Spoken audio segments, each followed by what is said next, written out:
ಇವತ್ತು ಪ್ರಧಾನಮಂತ್ರಿ ನರೇಂದ್ರ ಮೋದಿ ಅವರು ಕರ್ನಾಟಕ ರಾಜ್ಯಕ್ಕೆ ಆಗಮಿಸಿದ್ದಾರೆ. ಈಗ ಮೈಸೂರಿಗೆ ಆಗಮಿಸಿ ಮೈಸೂರಿನಿಂದ ಮಂಡ್ಯಗೆ ಹೆಲಿಕಾಪ್ಟರಲ್ಲಿ ಬಂದು ಇಳಿದು ರೋಡ್ ಶೋನಲ್ಲಿ ಭಾಗವಹಿಸ್ತಾ ಇದ್ದಾರೆ.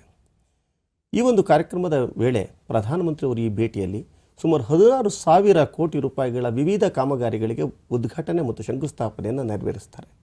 ಇದರಲ್ಲಿ ಅತ್ಯಂತ ಮುಖ್ಯವಾಗಿ ಇವತ್ತು ಮಾಡ್ತಕ್ಕಂಥದ್ದು ಸುಮಾರು 8,480 ನೋಡಿ. ಈಗ ನಾವು ರೋಡ್ ಶೋವನ್ನು ನೋಡ್ತಾ ಇದ್ದೀವಿ.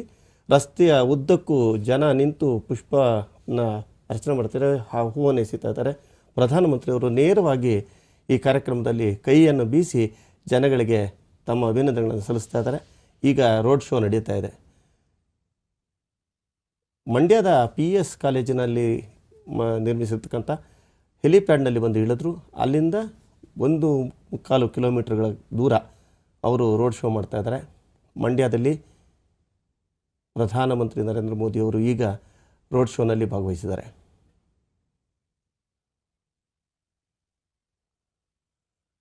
ಈಗ ನಾವು ನೋಡ್ತಾ ಇದ್ದೀವಿ, ಪ್ರಧಾನಮಂತ್ರಿಯವರನ್ನ ನೋಡಲಿಕ್ಕೆ ಇಕ್ಕೆಲಗಳಲ್ಲೂ ಜನ ತುಂಬಿದ್ದಾರೆ, ನೆರೆದಿದ್ದಾರೆ. ಎಲ್ಲರೂ ಬಹಳ ಉತ್ಸಾಹದಿಂದ ಆನಂದದಿಂದ ಪ್ರಧಾನಮಂತ್ರಿಯವರಿಗೆ ಕೈ ಬೀಸ್ತಾ ಇದ್ದಾರೆ. ಪೊಲೀಸ್ನವರು ಅವರನ್ನು ನಿಯಂತ್ರಿಸೋದಕ್ಕೆ ಬಹಳ ಕಷ್ಟಪಡ್ತಾ ಇರೋದು ಕೂಡ ನಾವು ನೋಡ್ತಾ ಇದ್ದೇವೆ.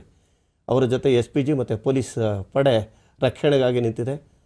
ಅವ್ರ ಮೇಲೆ ಪುಷ್ಪವೃಷ್ಟಿಯನ್ನೇ ಮಾಡಿಬಿಟ್ಟಿದ್ದಾರೆ. ಕಾರ್ ಪೂರ್ತಿ ಬರೀ ಹೂವಿನ ಮಾಲೆಯೇ ಕಾಣಿಸ್ತಾ ಇದೆ. ಉದ್ಘೋಷಗಳನ್ನು ನೀವು ಕೇಳಿಸ್ಕೊಳ್ತಾ ಇದ್ದೀರಿ. जो है रामनगर शहर है, रामनगर शहर है जिसे रमेश सिप्पी ने गढ़ बना दिया था और ये बहुत ही अहम है। यहाँ पे एक बहुत बड़ी पहाड़ी है जहाँ पर ಪ್ರಧಾನಮಂತ್ರಿ ನರೇಂದ್ರ ಮೋದಿ ಅವರು ಸುಮಾರು 1.5 ಅವರು ಕೂಡ ಪುಷ್ಪವನ್ನು ತೆಗೆದು ಜನಗಳ ಮೇಲೆ ಎಸೆತಾ ಇದ್ದಾರೆ. ನೋಡಿ, ಜನಗಳಿಗೆ ಪ್ರತಿಸ್ಪಂದನೆಯನ್ನು ಪ್ರಧಾನಮಂತ್ರಿ ಅವರು ಕೊಡ್ತಾ ಇದ್ದಾರೆ. ಸೊ ಜನಗಳು ತುಂಬ ಉತ್ಸುಕರಾಗಿದ್ದಾರೆ. ನೋಡಿ, ಅವ್ರನ್ನ ಬರಮಾಡ್ಕೊಂಡಕ್ಕೆ ಮಂಡ್ಯದಲ್ಲಿ ಯಾತಕ್ಕೆ ಅಂತ ಹೇಳಿದ್ರೆ ಇಷ್ಟೊಂದೆಲ್ಲ ಯಾತಕ್ಕೆ ಉತ್ಸಾಹ ಇದೆ ಜನಗಳಲ್ಲಿ ಅಂತ ಹೇಳಿದ್ರೆ, ಸುಮಾರು 40 ವರ್ಷಗಳ ನಂತರ, 4 ದಶಕಗಳ ನಂತರ ಮಂಡ್ಯ ಜಿಲ್ಲೆಗೆ ಪ್ರಧಾನಮಂತ್ರಿ ಆಗಿರೋರೊಬ್ಬರು ಭೇಟಿ ಕೊಡ್ತಾ ಇದ್ದಾರೆ. ಇದು ಒಂದು ವಿಶೇಷ. ಹೀಗಾಗಿ ಅಲ್ಲಿನ ಜನಕ್ಕೆ ಪ್ರಧಾನಮಂತ್ರಿಯವರೇ ತಮ್ಮ ಜಿಲ್ಲೆಗೆ ಬಂದರು, ತಮ್ಮ ನಗರಕ್ಕೆ ಬಂದ್ರಲ್ಲ, ಅವ್ರನ್ನ ಹತ್ತಿರದಿಂದ ನೋಡ್ತಕ್ಕಂಥ ಅವಕಾಶ, ಯಾವುದೇ ಪ್ರಧಾನಮಂತ್ರಿಯನ್ನು ಇಷ್ಟು ಹತ್ತಿರದಿಂದ ನೋಡಲಿಕ್ಕೆ ಅವಕಾಶ ಬಹಳ ಕಷ್ಟ. ನೋಡಿ, ಅಲ್ಲಿ ಜನಗಳು ನಿಂತಿರೋದಕ್ಕೂ ಪ್ರಧಾನಮಂತ್ರಿಗಳಿಗೂ ಸುಮಾರು 4-5 ಅಡಿಗಳಷ್ಟೇ ವ್ಯತ್ಯಾಸ ಇದೆ. ಜನ ಎರಡೂ ಬದಿಗಳಲ್ಲಿ ನಿಂತು ಪ್ರಧಾನಿಯವರಿಗೆ ಪುಷ್ಪವನ್ನು ಎಸೆತಾ ಇದ್ದಾರೆ. ಬಹಳ ಉದ್ದಕ್ಕೂ ಅಲ್ಲಿ BJP ಕಾರ್ಯಕರ್ತರು ಇರ್ಬೋದು, ಮತ್ತು ಅಲ್ಲಿ ಜನಗಳಿರ್ಬೋದು, ಎಲ್ಲರಲ್ಲೂ ಒಂದು ಉತ್ಸಾಹ ಇಮ್ಮಡಿಯಾಗಿದೆ.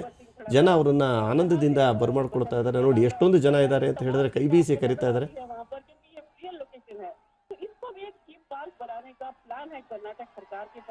और ये थीम पार्क जब बनेगा ये भी एक विश्व स्तर का सचिव बनेगा और आगे चलते हुए चन्नापट्टी शहर जो छोटा गाँव है जहाँ पर लकड़ी के खिलौने बहुत ही मशहूर है। लोकल की बात करते हुए इन लकड़ी के चन्नापटना के लकड़ी के खिलौनों की बात कही है और इसके लिए अंतर्राष्ट्रीय बाजार ಪ್ರಧಾನಮಂತ್ರಿ ನರೇಂದ್ರ ಮೋದಿ ಅವರನ್ನು ನೋಡಬೇಕು ಅಂತ ಹೇಳಿ ಬೆಳಗ್ಗೆ 8 ಗಂಟೆಯಿಂದಲೇ ಮಂಡ್ಯ ನಗರದಲ್ಲಿ ಜನ ಈ ರೀತಿ ಎರಡೂ ಬದಿಗಳಲ್ಲಿ ನೆರೆದಿದ್ದಾರೆ. ಕೈ ಬೀಸಿ ಪ್ರಧಾನಮಂತ್ರಿಯವರಿಗೆ ತಮ್ಮ ಅಭಿನಂದನೆಗಳನ್ನು ಸಲ್ಲಿಸ್ತಿದ್ದಾರೆ, ಜಯಘೋಷಗಳನ್ನು ಮಾಡ್ತಾ ಇದ್ದಾರೆ. ಎಲ್ಲ ಕಡೆ ಮೋದಿ ಮೋದಿ ಅಂತಕ್ಕಂತಹ ಘೋಷಣೆಗಳು ಮೊಳಗ್ತಾ ಇದೆ. ಪ್ರಧಾನಮಂತ್ರಿಯವರು ಕೂಡ ತಮ್ಮ ಕಾರಿನ ಮೇಲೆ ಜನಗಳು ಎಸೆತಿರ್ತಕ್ಕಂತಹ ಪುಷ್ಪಗಳನ್ನು ತೆಗೆದು ಅವರ ಮೇಲೆ ಎಸೆಯುವ ಮೂಲಕ ತಮ್ಮ ಕೃತಜ್ಞತೆಗಳನ್ನು ಕೂಡ ಸಲ್ಲಿಸ್ತಾ ಇದ್ದಾರೆ. ಜನ ನೋಡಿ, ಅವರನ್ನು ನಿಯಂತ್ರಿಸೋಕ್ಕೆ ಪೊಲೀಸರು ಹರಸಾಹಸವನ್ನು ಪಡ್ತಾ ಇದ್ದಾರೆ. ಜನ ಓಡೋಡಿ ಬರ್ತಾ ಇದ್ದಾರೆ. ಬಹಳ ದೊಡ್ಡ ಸಂಖ್ಯೆಯಲ್ಲಿ ಜನ ಸೇರಿದ್ದಾರೆ. ಅವರಲ್ಲಿರ್ತಕ್ಕಂಥ ಉತ್ಸಾಹ ಇಮ್ಮಡಿ ಆಗ್ತಾ ಇದೆ. ಪ್ರಧಾನಮಂತ್ರಿಯನ್ನು ಇಷ್ಟು ಹತ್ತಿರದಿಂದ ನೋಡ್ತಕ್ಕಂಥ ಒಂದು ಅವಕಾಶ ಸಿಕ್ತು ಅಂತೇಳಿ ಮಂಡ್ಯ ನಗರದಲ್ಲಿ ಇವತ್ತು ಪ್ರಧಾನಮಂತ್ರಿಯವರು 1.7 ಕಿಲೋಮೀಟರ್ ಅಂದರೆ 1.25 ಕಿಲೋಮೀಟರಷ್ಟು ದೂರ ಈ ಒಂದು ರೋಡ್ ಶೋ ನಡೆಸ್ತಾರೆ. ಅದಾದ ನಂತರ ಅಮರಾವತಿಯ ಬಳಿ ಅವರು ರಾಷ್ಟ್ರೀಯ ಹೆದ್ದಾರಿ, ಇವತ್ತು ಏನು ದಶಪಥ ರಸ್ತೆ ಇದೆಯಲ್ಲ, ಅದು 8,480 ಕೋಟಿ ರೂಪಾಯಿಗಳ ವೆಚ್ಚದಲ್ಲಿ ನಿರ್ಮಾಣ ಆಗಿರ್ತಕ್ಕಂಥ ಒಂದು ದಶಪಥದ ಹೆದ್ದಾರಿ, ಬಹಳ ಅದ್ಭುತವಾಗಿರ್ತಕ್ಕಂಥ ಹೆದ್ದಾರಿ. ಪ್ರಧಾನಮಂತ್ರಿ ನರೇಂದ್ರ ಮೋದಿ ಅವರು 2018 ಚುನಾವಣೆ ಸಂದರ್ಭದಲ್ಲಿ ಅವರು ಫೆಬ್ರವರಿನಲ್ಲಿ ಮೈಸೂರಿನಲ್ಲಿ ಒಂದು ಘೋಷಣೆಯನ್ನು ಮಾಡಿದರು, ಈ ರಸ್ತೆಯನ್ನು ಮಾಡ್ತೀವಿ ಅಂತ. ಅದಾದ ನಂತರ ಅದರ ಮುಂದಿನ ತಿಂಗಳ ಮಾರ್ಚ್ನಲ್ಲಿ ಬಂದು ಗಡ್ಕರಿ ಅವರು ಅದಕ್ಕೆ ಗುದ್ದಲಿ ಪೂಜೆಯನ್ನು ನೆರವೇರಿಸಿದರು.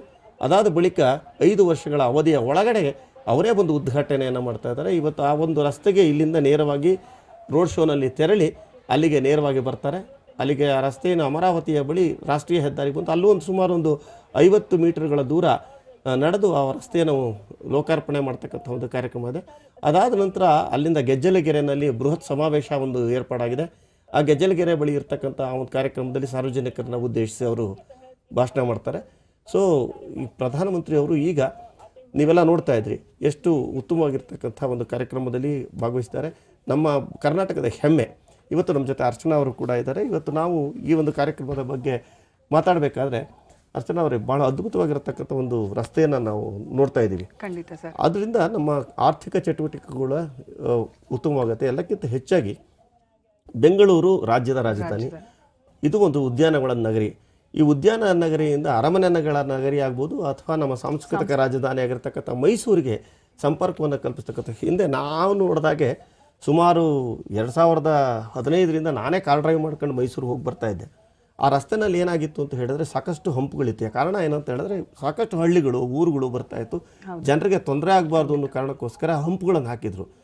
ಜಿಲ್ಲಾಧಿಕಾರಿಗಳು ಅವರೆಲ್ಲ ಮಾತಾಡಿ ಮುಖ್ಯ ರಸ್ತೆಯಲ್ಲಿ ಹೆದ್ದಾರಿನಲ್ಲಿ ಈ ರೀತಿ ಹಂಪುಗಳಿಂದ ತೊಂದರೆ ಆಗುತ್ತೆ ಅಂತ ಹೇಳಿ ಅಲ್ಲಿಗೆ ಕೆಲವು ದಿವಸ ಕೊಲಾಪ್ಷಿಯಲ್ ಗೇಟ್ಗಳನ್ನು ಹಾಕ್ತಕ್ಕಂಥ ಪ್ರಯತ್ನಗಳನ್ನು ಕೂಡ ಮಾಡಿದ್ರು. ಬಣ್ಣ ಬಣ್ಣದ ಗೇಟ್ಗಳನ್ನು ಎಳೆಯೋರು. ರಾತ್ರಿ ಹೊತ್ತಲ್ಲಂತೂ ಬಹಳ ಅಪಾಯಕಾರಿಯಾಗಿತ್ತು. ಅದಾದ ನಂತರ ಅದನ್ನು ಹೇಗಾರ ಮಾಡಿ ಉತ್ತಮಪಡಿಸಬೇಕು ಅಂತಕ್ಕಂಥದ್ದು, ಇದನ್ನು 6 ಪಥದ ಹೆದ್ದಾರಿಯನ್ನು ಮಾಡ್ತೀವಿ, ಎಕ್ಸ್ಪ್ರೆಸ್ ವೇ ಮಾಡ್ತೀವಿ ಅಂತಕ್ಕಂಥ ಒಂದು ಯೋಜನೆಯನ್ನು ರೂಪಿಸಿದ್ರು. ಅದಾದ ನಂತರ 6 ಪಥ ಇದ್ದಿದ್ದು ಇವಾಗ ದಶಪಥವಾಗಿ ಆಗಿದೆ. ಆಗ 6,400 ಕೋಟಿ ರೂಪಾಯಿನಲ್ಲಿ ಮಾಡ್ತೀವಿ ಅಂತ ಹೇಳಿದ್ರು. ಈಗ 8,400 ಕೋಟಿ ರೂಪಾಯಿ ವೆಚ್ಚದಲ್ಲಿ ಈ ಒಂದು ನಿರ್ಮಾಣ ಆಗಿದೆ. ಈ ಒಂದು ಯೋಜನೆಯಲ್ಲಿ ಪ್ರಧಾನಮಂತ್ರಿಯವರು ಇವತ್ತು ಲೋಕಾರ್ಪಣೆಯನ್ನು ಮಾಡ್ತಾರೆ. ಇದರಿಂದ ಏನಾಗುತ್ತೆ ಅಂತ ಹೇಳಿದ್ರೆ ಬೆಂಗಳೂರು ಮತ್ತು ಮೈಸೂರಿನ ನಡುವೆ 3 ಗಂಟೆ 3.5 ಗಂಟೆ ತೆಗೆದುಕೊಂಡಂತಹ ಪ್ರಯಾಣದ ಅವಧಿ 1/4 ಗಂಟೆ 1.5 ಗಂಟೆಗೆ ಬಂದ್ಬಿಟ್ಟಿದೆ. ಅಷ್ಟೇ ಅಲ್ಲ ಸರ್, ಇಲ್ಲಿ ಬೆಂಗಳೂರಿನಿಂದ ಮೈಸೂರಿಗೆ ನಾವು ಏನು ವಾಹನ ಸವಾರರು ಬಹಳಷ್ಟು ಕಷ್ಟಪಡ್ತಾ ಇದ್ರು, ಆ ಎಲ್ಲ ಕಷ್ಟಗಳಿಗೂ ಕೂಡ ಇನ್ನು ಮುಂದೆ ಕೊನೆಗಾಣಲಿದೆ. ಇಲ್ಲಿ ರಾಷ್ಟ್ರ ರಾಜಧಾನಿ ಮತ್ತು ಸಾಂಸ್ಕೃತಿಕ ರಾಜಧಾನಿಯ ಕೊಂಡಿ ಹಾಗೆ ದಶಪಥ ನಿರ್ಮಾಣವಾಗಿರೋದು ನಮ್ಮ ಕರ್ನಾಟಕದ ಹೆಮ್ಮೆ. ರಾಷ್ಟ್ರದ ನಾಯಕರೊಬ್ಬರು ಕರ್ನಾಟಕದಲ್ಲಿ ತಮ್ಮ ಆಶ್ವಾಸನೆ ಇದ್ದ ಹಾಗೇನೆ ಇದನ್ನು ನೆರವೇರಿಸಿದ್ದಾರೆ. ನಿಜಕ್ಕೂ ಇವತ್ತು ಚರಿತ್ರಾರ್ಹವಾದಂತಹ ಈ ಘಟನೆಗೆ ನಾವು ಸಾಕ್ಷಿಯಾಗಲಿದ್ದೇವೆ. ನಿಮ್ಮ ಅನುಭವದ ಮೂಲಕ ಸರ್, ಈ ರಸ್ತೆಗಳು ಹೇಗೆ ಮುಂದಿನ ದಿನಗಳಲ್ಲಿ ನಮ್ಮ ಈ ವಾಹನ ಸವಾರರಿಗೆ ಇನ್ನಷ್ಟು ಅನುಕೂಲಕರವಾಗಿದೆ? ಅಲ್ಲ, ಮುಖ್ಯವಾಗಿ ಈಗ ಈ ರಸ್ತೆಯ ಜವಾಬ್ದಾರಿಯನ್ನು ವಹಿಸ್ಕೊಂಡಿದ್ದಂತಹ MP ಪ್ರತಾಪ್ ಸಿಂಹ ಅವರೇ ಮಾತಾಡ್ತಾ ಹೇಳಿದ್ರು. ಏನಂತ ಹೇಳಿದ್ರೆ, ಇಲ್ಲಿ ಯಾವುದೇ ವಿಧವಾದಂತಹ ದ್ವಿಚಕ್ರ ವಾಹನಗಳಿಗೆ ತ್ರಿಚಕ್ರ ವಾಹನಗಳಿಗೆ ಅವಕಾಶ ಇಲ್ಲ ಅಂತ. ಆದರೆ ಸರ್ವಿಸ್ ರಸ್ತೆಯ ನಿರ್ಮಾಣ ಪೂರ್ಣವಾದ ಬಳಿಕ ಅದನ್ನು ಅಲ್ಲಿಗೆ ಅವಕಾಶವನ್ನು ನಿಲ್ಲಿಸ್ತಾರೆ. ಆದರೆ ಆ ರಸ್ತೆ ಹೇಗಿದೆ ಅಂತ ಹೇಳಿದ್ರೆ, ನಿಮಗೆ ಆ ರಸ್ತೆಯಲ್ಲಿ ವೇಗ ಎಷ್ಟಿರುತ್ತೆ ಅಂತ ಹೇಳಿದ್ರೆ, ನಿಮ್ಗೆ ಎರಡೂ ಕಡೆ ರಿಸ್ಟ್ರಿಕ್ಟೆಡ್ ಇದು, ಅಂದರೆ ಆ ಕಡೆ ಮತ್ತು ಈ ಕಡೆ ಎರಡೂ ಕಡೆ ಬದಿಗಳಲ್ಲಿ ಬೇಲಿಗಳನ್ನು ಹಾಕಿರ್ತಾರೆ. ಅಂದರೆ ಒಂದು ನಾಯಿ ಕೂಡ ಬರಲಿಕ್ಕೆ ಅವಕಾಶ ಇರೋದಿಲ್ಲ. ಎರಡನೇದಾಗಿ ಜನಸಂಚಾರ ಇರೋದಲ್ಲ, ರಸ್ತೆಯನ್ನು ಪಾದಚಾರಿಗಳು ದಾಟುವ ಇದಿರಲ್ಲ. ಹೀಗಾಗಿ ವಾಹನಗಳು ನಮ್ಮ ಇತ್ತೀಚೆಗೆ ಬರ್ತಕ್ಕಂಥ ಎಲ್ಲ ವಾಹನಗಳಲ್ಲಿ ಏನಿದೆ ಅಂತ ಹೇಳಿದ್ರೆ, 100 ಕಿಲೋಮೀಟರ್ ವೇಗದಲ್ಲಿ ಒಂದು ವಾಹನ ಹೋದ ತಕ್ಷಣ ಒಂದು ಸಿಂಗಲ್ ಬೀಪ್ ಆಗೋಕ್ಕೆ ಶುರುವಾಗುತ್ತೆ. 120 ಕಿಲೋಮೀಟ್ರ್ ಬಂದ ತಕ್ಷಣ ಅದು ಡಬಲ್ ಬೀಪ್ ಆಗೋಕ್ಕೆ ಶುರುವಾಗುತ್ತೆ. ಅಂದರೆ ಇವತ್ತಿನ ವಾಹನಗಳಲ್ಲಿ 120 ಕಿಲೋಮೀಟ್ರ್ ನೀವು ಗರಿಷ್ಠ ವೇಗದಲ್ಲಿ ವಾಹನವನ್ನು ಓಡಿಸ್ಬೋದು ಅಂತಕ್ಕಂಥದ್ದು ನಮ್ಮ ಇದು. ಈಗ ನಾವು ನೋಡ್ತಾ ಇದ್ದೀವಿ, ಅಲ್ಲಿ ಜನ ಮತ್ತೆ ರೋಡ್ ಶೋನಲ್ಲಿ 2 ಕಡೆಗಳಲ್ಲಿ ನಿಂತು ಪ್ರಧಾನಮಂತ್ರಿಯವರನ್ನು ಸ್ವಾಗತಿಸ್ತಾ ಇದ್ದಾರೆ. ನಾವು ಮಾತಾಡ್ತಾ ಇದ್ವಿ, ಇವರು ಇಲ್ಲಿಂದ ನೇರವಾಗಿ ದಶಪಥ ರಸ್ತೆಗೆ ಬರ್ತಾರೆ. ಆ ದಶಪಥ ರಸ್ತೆಯಲ್ಲಿ ಅವರು ಎಷ್ಟರ ಮಟ್ಟಿಗೆ ಅದು ನಮಗೆ ವೇಗವನ್ನು ಕೊಡುತ್ತೆ ಅಂತ ಹೇಳಿದ್ರೆ, ನಿಮಗೆ ಸಮಯ ಉಳಿಯೋದಷ್ಟೇ ಅಲ್ಲ, ಡೀಸೆಲ್ ಉಳಿಯುತ್ತೆ, ಪೆಟ್ರೋಲ್ ಉಳಿಯುತ್ತೆ, ಇಂಧನ ಉಳಿತಾಯ ಆಗುತ್ತೆ. ಇವಾಗ ನೀವು 3 ಗಂಟೆ ಮಾಡ್ತಾ ಇದ್ದಾಗ ಸುಡ್ತಾ ಇದ್ದಂತಹ ಇಂಧನ 1.5 ಗಂಟೆನಲ್ಲಿ ನಾವು ಮೈಸೂರು ತಲುಪ್ತೀವಿ ಅಂತ ಹೇಳಿದ್ರೆ. ಪರಿಸರ ಮಾಲಿನ್ಯದ ಬಗ್ಗೆನೂ ಕೂಡ ಇತ್ತೀಚಿನ ದಿನಗಳಲ್ಲಿ ನಾವು ಅತಿ ಹೆಚ್ಚು ಕಾಳಜಿಯನ್ನು ವಹಿಸ್ತಾ ಇದ್ದೀವಿ ವೀಕ್ಷಕರೇ. ಈ ಹೆದ್ದಾರಿ ಪರಿಸರ ಮಾಲಿನ್ಯಕ್ಕೂ ಕೂಡ, ಮಾಲಿನ್ಯದಿಂದ ಹೇಗೆ ವಾಹನ ಸವಾರರನ್ನ ತಡೆಗಟ್ಟಬಹುದು, ಹಾಗೆ ಅಡೆತಡೆಗಳೇ ಇಲ್ಲದೆ ಬಹಳ ವೇಗವಾಗಿ ನಾವು ಮೈಸೂರನ್ನು ತಲುಪೋದಕ್ಕೆ, ಮೈಸೂರಿನಿಂದ ಬೆಂಗಳೂರನ್ನು ತಲುಪೋದಕ್ಕೆ ಅತಿ ಹೆಚ್ಚು ಉಪಯುಕ್ತವಾಗಿದೆ.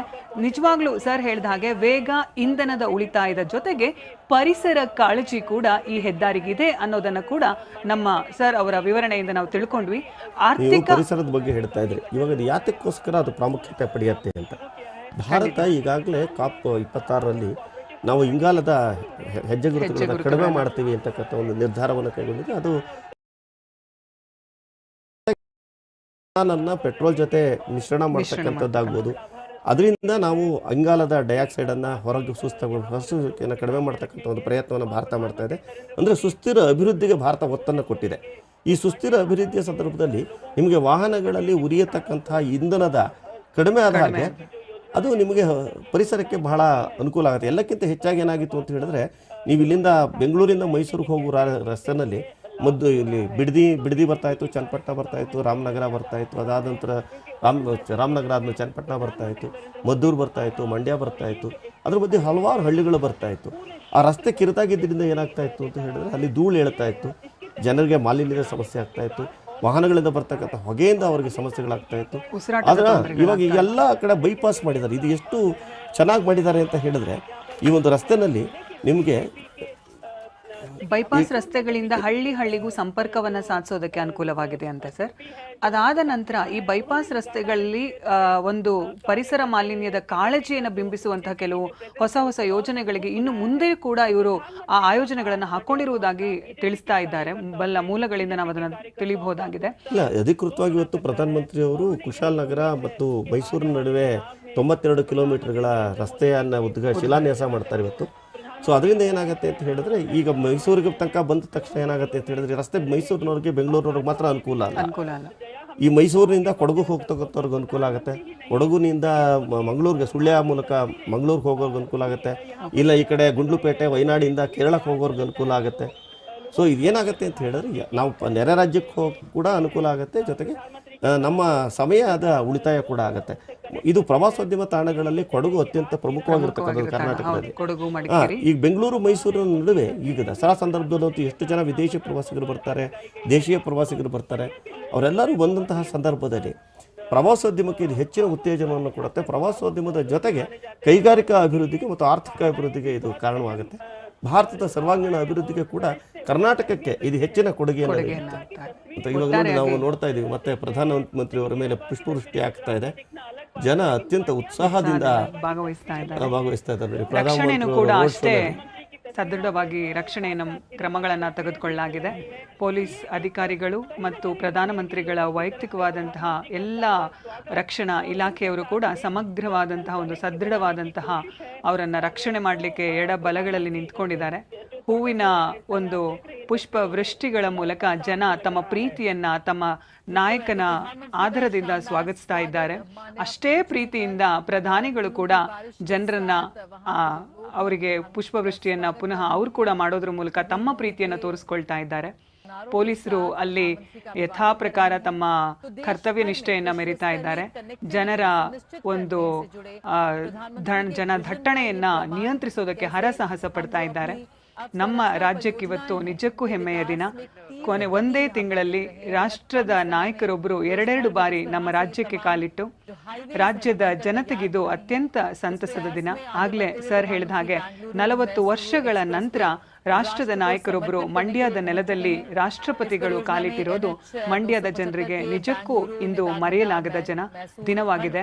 ಅತಿ ಹತ್ತಿರದಿಂದ ತಮ್ಮ ಪ್ರೀತಿಯ ನಾಯಕನನ್ನ ನೋಡ್ತಾ ಇರೋದು ಇವತ್ತು ಮಂಡ್ಯದ ಜನರಿಗೆ ಅವಿಸ್ಮರಣೀಯ ಅನಿಸಲಿರಲಾರದು ಅಲ್ವಾ ಸರ್?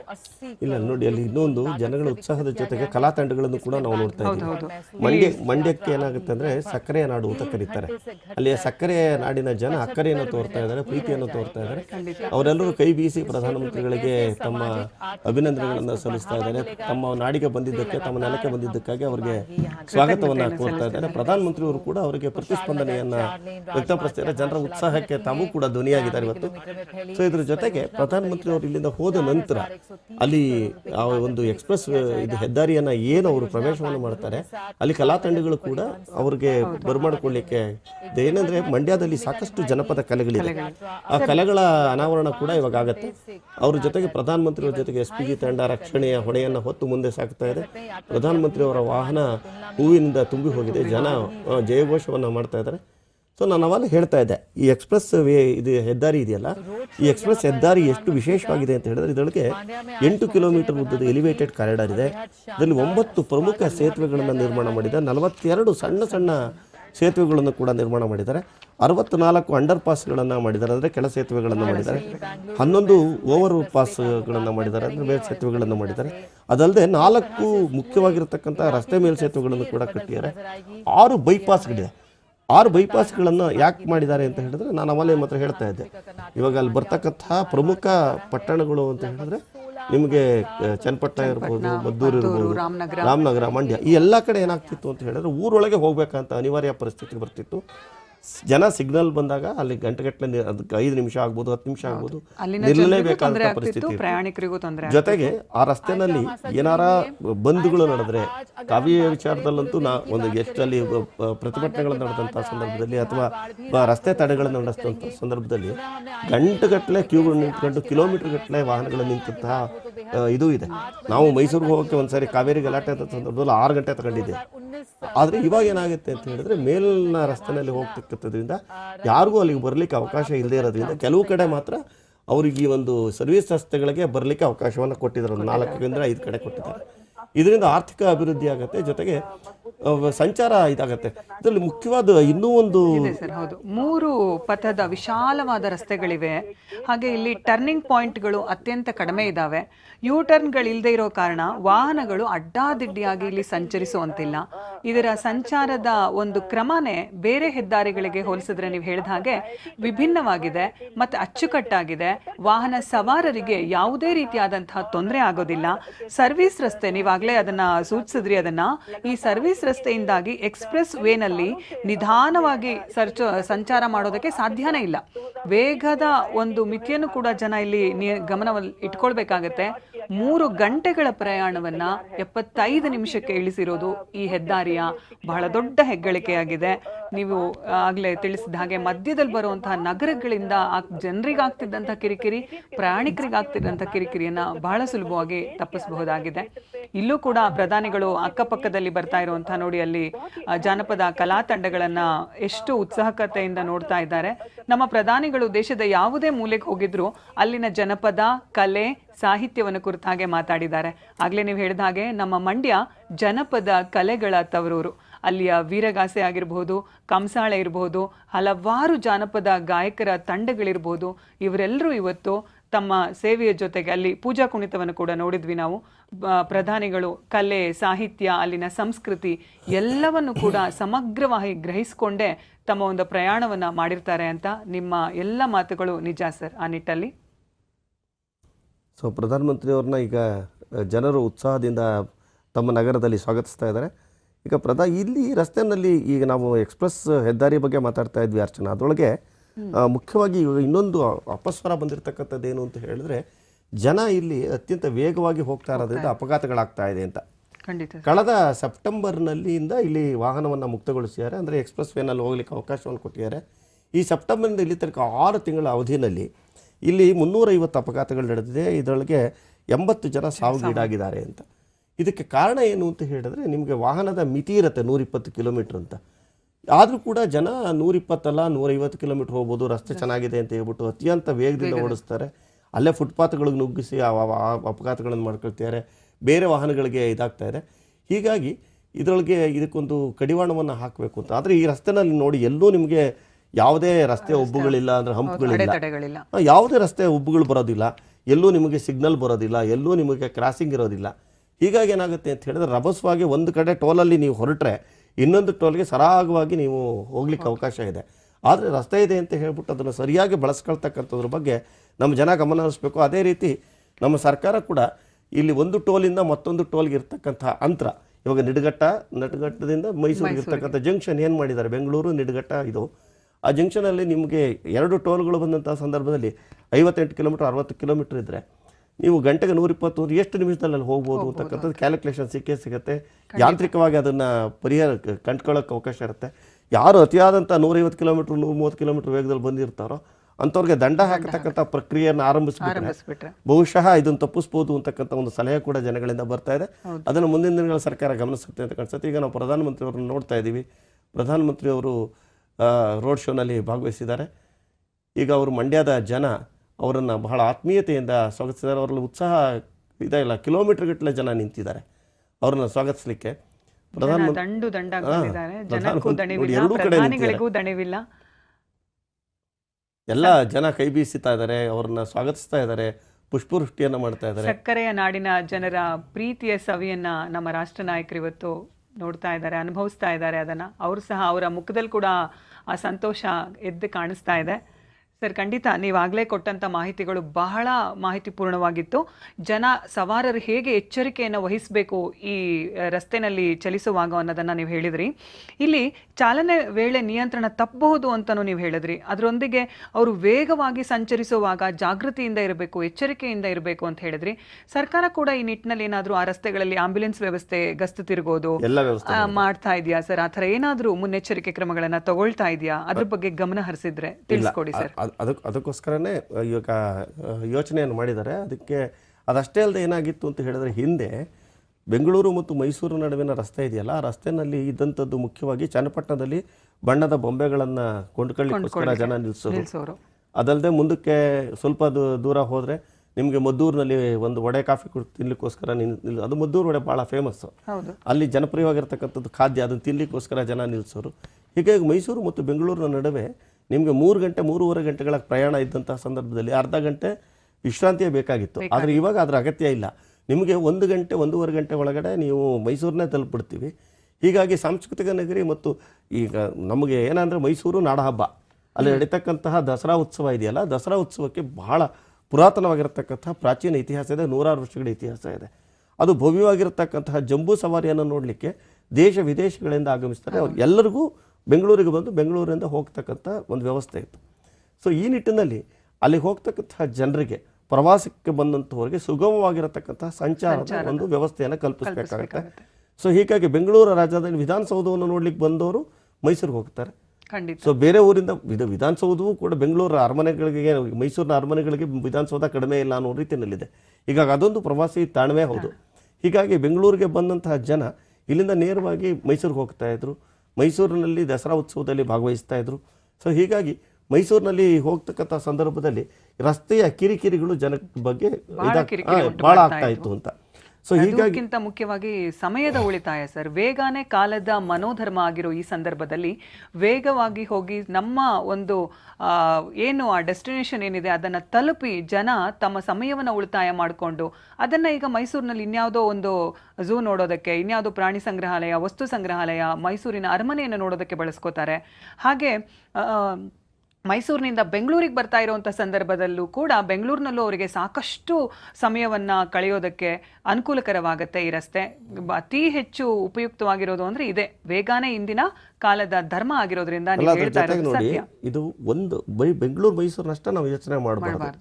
ಇವಾಗ ಬೆಂಗಳೂರಿನ ಜೊತೆಗೆ ಏನಾಗುತ್ತೆ ಅಂತ ಹೇಳಿದ್ರೆ, ಇವಾಗ ಮೈಸೂರು ನೀವು ಹೋದ ತಕ್ಷಣ ಎಡಭಾಗಕ್ಕೆ ತಿರುಗಿದ್ರೆ ನಿಮಗೆ ಅದು ನಂಜನಗೂಡಿಗೆ ಹೋಗ್ತಕ್ಕಂಥ ಒಂದು ರಸ್ತೆ ಇದೆ. ಅಲ್ಲೂ ಕೂಡ ಇವಾಗ ನಗರಗಳಿಗೆ ಸಂಪರ್ಕವನ್ನ ಅಲ್ಲಿ ಚತುಷ್ಪಥ ರಸ್ತೆಯನ್ನು ಮಾಡಿದ್ದಾರೆ. ಆ ಚತುಷ್ಪಥ ರಸ್ತೆಯಲ್ಲಿ ನೀವು ಹೋದಂಥ ಸಂದರ್ಭದಲ್ಲಿ ನಂಜನಗೂಡಿಗೆ ಹೋಗ್ತೀರಿ.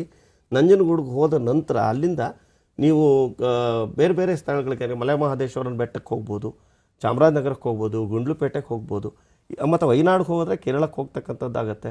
ಈ ಕಡೆ ಹೋದರೆ ಹುಣಸೂರು ಮಾರ್ಗವಾಗಿ ಮಡಿಕೇರಿಗೆ ಹೋಗ್ತಕ್ಕಂಥ ವ್ಯವಸ್ಥೆ ಇರುತ್ತೆ. ಊಟಿಗೆ ಹೋಗೋರಿಗೆ, ತಮಿಳ್ನಾಡಿಗೆ ಊಟಿಗೆ ಹೋಗೋರ್ಗೂ ಕೂಡ ಅನುಕೂಲ ಆಗುತ್ತೆ. ಹೀಗಾಗಿ ಅಲ್ಲಿ ಆ ವೇಗ ಏನಾಗುತ್ತೆ ನಿಮಗೆ ಉಡುಪಿ ಇದು ಕೊಡಗು ಮತ್ತು ಕರ್ನಾಟಕದ ನಡುವೆ ಇವತ್ತೇನು ಅವರು 4000 ಇದು ಇನ್ನೊಂದು ರಸ್ತೆ 92 ಕಿಲೋಮೀಟರ್ಗಳ ರಸ್ತೆಗೆ ಶಂಕುಸ್ಥಾಪನೆಯನ್ನು ಏನು ನಿರ್ವಹಿಸ್ತಾ ಇದ್ದಾರೆ, ಆ ರಸ್ತೆ ಕಾರ್ಯಗತವಾದ ನಂತರ ಇವಾಗ ಬೆಂಗಳೂರು ಮೈಸೂರು ನಡುವೆ 5.5 ಗಂಟೆ ತಗೊಳ್ತಾ ಇರ್ತಕ್ಕಂಥದ್ದು 3.5 ಗಂಟೆ 2.5 ಗಂಟೆ ಹೊರಟೋಗ್ಬಿಡ್ತೀವಿ. ಸೊ ಅದರಿಂದ ಏನಾಗುತ್ತೆ, ಪ್ರವಾಸೋದ್ಯಮ ಸಹಜವಾಗಿ ಬೆಳೆಯುತ್ತೆ. ಪ್ರವಾಸೋದ್ಯಮ ಬೆಳೆದಾಗ ಸ್ಥಳೀಯರಿಗೆ ಉದ್ಯೋಗ ಅವಕಾಶಗಳು ಸಿಗುತ್ತೆ, ಇವಾಗ ವಹಿವಾಟುಗಳು ಹೆಚ್ಚಾಗುತ್ತೆ. ಪ್ರಧಾನಮಂತ್ರಿ ಅವರು ಯಾವಾಗಲೂ ಹೇಳ್ತಿರ್ತಾರೆ, ನಮ್ಮಲ್ಲಿ ಏನಂದ್ರೆ ಈ ರಸ್ತೆಗಳೇ ನಮ್ಮ ಅಭಿವೃದ್ಧಿಯ ಸೋಪಾನಗಳು. ಖಂಡಿತ. ಯಾತಕ್ಕೆ ಅಂತ ಹೇಳಿದ್ರೆ, ರಸ್ತೆಗಳು ಸಂಪರ್ಕ ಸರಿಯಾಗಿದ್ದಂತಹ ಸಂದರ್ಭದಲ್ಲಿ ನಿಮ್ಗೆ ವಾಹನ ಓಡಾಟ ಇರುತ್ತೆ. ಇವಾಗ ನೋಡಿ, ಜನರು ಅಲ್ಲಿ ಇರ್ತಕ್ಕಂಥವರೆಲ್ಲ ಕೃಷಿಕರಿದ್ದಾರೆ. ಮಂಡ್ಯ ಸುತ್ತಮುತ್ತ ಕಬ್ಬನ್ನು ಬೆಳೀತಾರೆ, ಯಥೇಚ್ಛವಾಗಿ ಕಬ್ಬನ್ನು ಬೆಳೀತಾರೆ. ಆ ಕಬ್ಬನ್ನು ಕಾರ್ಖಾನೆಗಳಿಗೆ, ಸಕ್ಕರೆ ಕಾರ್ಖಾನೆಗಳಿಗೆ ತಲುಪಿಸೋಕ್ಕಾಗ್ಬೋದು, ಅಥವಾ ಅಲ್ಲಿ ಆಗ್ತಕ್ಕಂಥ ಉತ್ಪನ್ನಗಳನ್ನು ಬೆಂಗಳೂರಿನ ಮಾರುಕಟ್ಟೆಗಾರ ತಲುಪಿಸ್ಬೋದು, ಅಥವಾ ಮೈಸೂರಿನ ಮಾರುಕಟ್ಟೆಗಾರ ತಲುಪಿಸ್ಬೋದು. ಇದಕ್ಕೆ ಬೇಕಾಗಿರ್ತಕ್ಕಂಥದ್ದು ಏನು ಅಂತ ಹೇಳಿದ್ರೆ, ನೀವು ಹೇಳಿದಾಗ ಸಮಯ. ಆ ಸಮಯ ಅತಿ ವೇಗವಾಗಿ ನಾವು ಹೋಗಿ ವಸ್ತುವನ್ನು ಮಾರುಕಟ್ಟೆಗೆ ನಾವು ತಲುಪಿಸ್ತೀವಿ ಅಂತ ಹೇಳಿದಾಗ ಅದು ರೈತರಿಗೂ ಲಾಭದಾಯಕವಾಗಿರುತ್ತೆ. ಸೊ ಇದೆಲ್ಲವೂ ಆರ್ಥಿಕ ಅಭಿವೃದ್ಧಿಗೆ ಪೂರಕವಾಗಿರುತ್ತೆ. ಆಮೇಲೆ ಕೃಷಿ ಚಟುವಟಿಕೆಗಳಿಗೆ ಉತ್ತೇಜನ ಸಿಕ್ಕ ಕೂಡಲೇ ಕೃಷಿಗೆ ಪೂರಕವಾಗಿರ್ತಕ್ಕಂಥ ಕೈಗಾರಿಕೆಗಳು ಹುಟ್ಟುಕೊಳ್ಳುತ್ತೆ. ಇದು ಉದ್ಯೋಗ ಅವಕಾಶವನ್ನು ಕೊಡುತ್ತೆ. ರಸ್ತೆಗಳ ನಿರ್ಮಾಣವೇ ಉದ್ಯೋಗ ಸೃಷ್ಟಿ ಮಾಡುತ್ತೆ. ಇವಾಗ ಇದು ದಶಪಥದ ರಸ್ತೆ 5 ವರ್ಷಗಳಿಂದ ನಡೆದಿದೆ ಅಂತ ಹೇಳಿದ್ರೆ, ಎಷ್ಟು ಜನ ಕಾರ್ಮಿಕರು ಅಲ್ಲಿ ಕೆಲಸ ಮಾಡಿದ್ದಾರೆ, ಎಷ್ಟು ಜಲ್ಲಿ ಕ್ರಷರ್ಗಳು ಕೆಲಸ ಮಾಡಿದೆ, ಎಷ್ಟು ಡಾಂಬರ್ ಇದು ಕೆಲಸ ಮಾಡಿದ್ದಾರೆ. ನಿಮಗೆ ಎಲ್ಲ ಬೇರೆ ಬೇರೆ ಹಲವಾರು ಕ್ಷೇತ್ರಗಳಲ್ಲಿ ಉದ್ಯೋಗ ಅವಕಾಶಗಳು ಸೃಷ್ಟಿಯಾಗಿರುತ್ತೆ, ಹಲವಾರು ಕೈಗಾರಿಕೆಗಳು ಜೀವವನ್ನು ಪಡೆದಿರುತ್ತೆ, ಆ ಭಾಗದಲ್ಲಿ ಆರ್ಥಿಕ ಚಟುವಟಿಕೆ ಜಾಸ್ತಿ ಆಗಿರುತ್ತೆ. ಸೊ ಇನ್ನು ಮುಂದೆ ಏನಾಗುತ್ತೆ, ಇನ್ನೂ ಹೆಚ್ಚಿನ ಚಟುವಟಿಕೆಗಳಿಗೆ ಅವಕಾಶ ಆಗುತ್ತೆ, ಆ ರಸ್ತೆ ವೇಗವನ್ನು ಪಡ್ಕೊಳ್ಳುತ್ತೆ. ಅದೇ ರೀತಿ ಏನಾಗುತ್ತೆ ಅಂತ ಹೇಳಿದ್ರೆ, ನಾವು ಮೊದಲೇ ಮಾತಾಡ್ತಾ ಇದ್ರಿ ನೀವು, ನಮ್ಮ ಬೆಂಗಳೂರು ಮೈಸೂರಿನ ಚನ್ನಪಟ್ಟಣದ ಬಣ್ಣದ ಬೊಂಬೆಗಳೇನಿದೆಯಲ್ಲ, ಹಾಂ, ಅದು ನಮ್ಮ ಚಟುವಟಿಕೆಗಳಿಗೆ ಏನಾಗುತ್ತೆ ಅಂತ ಹೇಳಿದ್ರೆ, ಮುಖ್ಯವಾಗಿ ಆ ಬಣ್ಣದ ಬೊಂಬೆಗಳನ್ನು ಕೊಂಡುಕೊಳ್ತಕ್ಕಂಥದ್ದಕ್ಕೆ ಒಂದು ಇವಾಗ ಕಾರಿಡಾರನ್ನು ಮಾಡಬೇಕು, ಜನಕ್ಕೆ ತೊಂದರೆ ಆಗಬಾರ್ದು, ಅಲ್ಲಿರ್ತಕ್ಕಂಥ ಕುಶಲಕರ್ಮಿಗಳಾಗಬಾರ್ದು ಅಂತಕ್ಕಂಥ ಯೋಚನೆ ಕೂಡ ಪ್ರಾಮುಖ್ಯತೆಯನ್ನು ಕೊಡಬೇಕು. ಇವಾಗ ಏನಾಗಿದೆ, ಇವತ್ತು ಮಾರ್ಚ್ನಲ್ಲೇ ಬಿರು ಬಿಸಿಲು ಶುರುವಾಗ್ಬಿಟ್ಟಿದೆ. ಹಿಂದೆಂದೂ ಕಾಣದೇ ಇರತಕ್ಕಂತಹ ಬಿಸಿಲು ಫೆಬ್ರವರಿನಲ್ಲಿ ದಾಖಲಾಗಿರ್ತಕ್ಕಂಥದ್ದು ಈ ವರ್ಷನೇ. ಅಷ್ಟೊಂದು ಬಿಸಿಲು ಯಾವತ್ತೂ ಇರಲಿಲ್ಲ. ಮಂಡ್ಯದಲ್ಲಿ ಕೂಡ ಬಿರು ಬಿಸಿಲಿದೆ. ಎಷ್ಟು ಅಲ್ಲಿ ಪ್ರಖರವಾಗಿರ್ತಕ್ಕಂಥ ಬಿಸಿಲು ನಮಗೆ ಕಾಣಿಸ್ತಾ ಇದೆ. ಆ ಬಿಸಿಲಿದ್ರೂ ಕೂಡ ಜನ ಬಿಸಿಲಿಗೆ ಲೆಕ್ಕಿಸದೆ ಪ್ರಧಾನಮಂತ್ರಿಯವರನ್ನು ನೋಡಲೇಬೇಕು ಅಂತ ಹೇಳಿ ಎರಡೂ ಕಡೆಗಳಲ್ಲಿ ನಿಂತು ಕೈ ಬೀಸಿ ಇದನ್ನು ಮಾಡ್ತಾ ಇದ್ದಾರೆ.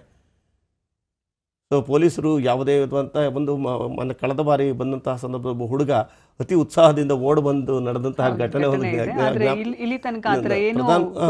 ನೋಡಿ, ಪ್ರಧಾನಮಂತ್ರಿ ಅವರ ಮುಖದ ಮೇಲೆ ಬಿಸಿಲು ಬೀಳ್ತಾ ಇದೆ, ಆದ್ರೂ ಕೂಡ ಅವರು ಶಿಸ್ತಿನಿಂದ ವರ್ತಿಸ್ತಾ ಇದ್ದಾರೆ. ಪ್ರಧಾನಮಂತ್ರಿ ಅವ್ರ ಮುಖದ ಮೇಲೂ ಬಿಸಿಲು ಬೀಳ್ತಾ ಇದೆ, ಆದ್ರೂ ಕೂಡ ಅವ್ರ ಉತ್ಸಾಹಕ್ಕೆ ಏನು ಕಡಿಮೆ ಆಗಿಲ್ಲ. ಅವರು ಪ್ರಧಾನಮಂತ್ರಿ ಅವರು ಎರಡೂ ಕಡೆ ಕೈ ಬೀಸಿ ಜನಗಳಿಗೆ ಇದನ್ನು ಮಾಡ್ತಾ ಇದ್ದಾರೆ. ನೋಡಿ, ಜನ ಪುಷ್ಪವೃಷ್ಟಿಯನ್ನು ಮಾಡ್ತಾ ಇದ್ದಾರೆ, ನಿಂತ ಕಡೆಯಿಂದನೇ ಪುಷ್ಪವನ್ನು ಎಸಿತಾ ಇದ್ದಾರೆ.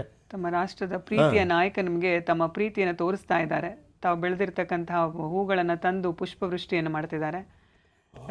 ನಮ್ಮ ಪ್ರಧಾನಿಗಳು ಕೂಡ ಅಷ್ಟೇ ಪ್ರೀತಿಯಿಂದ ಅವ್ರ ಮೇಲೆ ಆ ಪುಷ್ಪವೃಷ್ಟಿಯನ್ನು ಅವ್ರ ಮೇಲೆ ವಾಪಸ್ ಹಾಕ್ತಾ ಇದ್ದಾರೆ. ಇಡೀ ಮಂಡ್ಯ ಇವತ್ತು ರಾಷ್ಟ್ರದ ನಾಯಕನ ಪ್ರೀತಿಯನ್ನು ಅನುಭವಿಸ್ತಾ ಇದೆ. ಪೊಲೀಸರು ಮಾತ್ರ ಎಂದಿನಂತೆ ತಮ್ಮ ಕರ್ತವ್ಯ ನಿಷ್ಠೆಯನ್ನು ಮೆರಿತಾ ಇದ್ದಾರೆ. ಅಲ್ಲ, ಸಹಜ, ಅದು ಸಹಜ, ಮಾಡಲೇಬೇಕು. ಕರ್ನಾಟಕದಲ್ಲಿ ಬಂದಂತಹ ಸಂದರ್ಭದಲ್ಲಿ ಲಾ ಅಂಡ್ ಆರ್ಡರ್ ಪ್ರಾಬ್ಲಮ್ ಆಯಿತು ಅಂತ ಆಗಬಾರ್ದು. ಈಗ ಇದೇ ಹೆದ್ದಾರಿನಲ್ಲಿ ಮುಂಚೆ ಪಂಜಾಬ್ ಬಂದಂತಹ ಸಂದರ್ಭದಲ್ಲಿ ಅವರಿಗೆ ದೊಡ್ಡ ರಾಷ್ಟ್ರದ ಸುದ್ದಿ ಹೋಗ್ಬಿಟ್ಟಿತ್ತು. ಹೀಗಾಗಿ ಕರ್ನಾಟಕ ರಾಜ್ಯ ವಿದೇಶದಲ್ಲೂ ಆ ಸುದ್ದಿ ಬಹಳ ಸದ್ದು ಮಾಡಿತ್ತು ಸರ್. ಆಗ ರಾಷ್ಟ್ರದ ನಾಯಕನೊಬ್ಬನ ಸೆಕ್ಯೂರಿಟಿ ಸಮಸ್ಯೆ, ಹೀಗಾಗಿ ಅದಕ್ಕೆ ಬಹಳಷ್ಟು ಕಾಳಜಿಯನ್ನು ತಗೊಂಡಿರ್ತಾರೆ. ಅವರು ಕಳೆದ ಒಂದು ವಾರದಿಂದ ನಿದ್ದೆ ಮಾಡದೆ ಕೆಲಸ ಮಾಡಿರ್ತಾರೆ, ಅದರೊಳಗೆ ಸಂಶಯ ಇಲ್ಲ. ಈಗ ಪ್ರಧಾನಮಂತ್ರಿಯವರು ರೋಡ್ ಶೋನಲ್ಲಿ ಉತ್ಸಾಹದಿಂದ ಬಿರು ಬಿಸಿಲನ್ನು ಲೆಕ್ಕಿಸದೆ ಭಾಗವಹಿಸಿದ್ದಾರೆ. ಮಂಡ್ಯದ ಜನ ಅವರನ್ನು 1.7 ಕಿಲೋಮೀಟರ್ ಅಂತ ಕಾಣಿಸುತ್ತೆ. ಈಗ ಅವರು ರೋಡ್ ಶೋನಲ್ಲಿ ಭಾಗವಹಿಸಿದ ನಂತರ ಅಮರಾವತಿಯ ಬಳಿ ರಾಷ್ಟ್ರೀಯ ಹೆದ್ದಾರಿಗೆ ಪ್ರವೇಶವನ್ನು ಪಡಿತಾರೆ. ಕೆಲವೇ ನಿಮಿಷಗಳಲ್ಲಿ ಅವರ ರಾಷ್ಟ್ರೀಯ ಹೆದ್ದಾರಿಯನ್ನು ಪ್ರವೇಶಿಸ್ತಾರೆ. ರಾಷ್ಟ್ರೀಯ ಹೆದ್ದಾರಿ ಬಹುಶಃ 50 ಮೀಟರ್ ನಡಿಬೇಕಾಗತ್ತೆ ಅನ್ಸುತ್ತೆ ಸರ್. ಅವರು ಕಾರ್ಯಕ್ರಮ ಇರೋದು ಹಾಗೆ ನಮಗೆ ಸಿಕ್ಕಿರ್ತಕ್ಕಂಥ ಮಾಹಿತಿಯ ಪ್ರಕಾರ ಅಲ್ಲಿ ಅವರು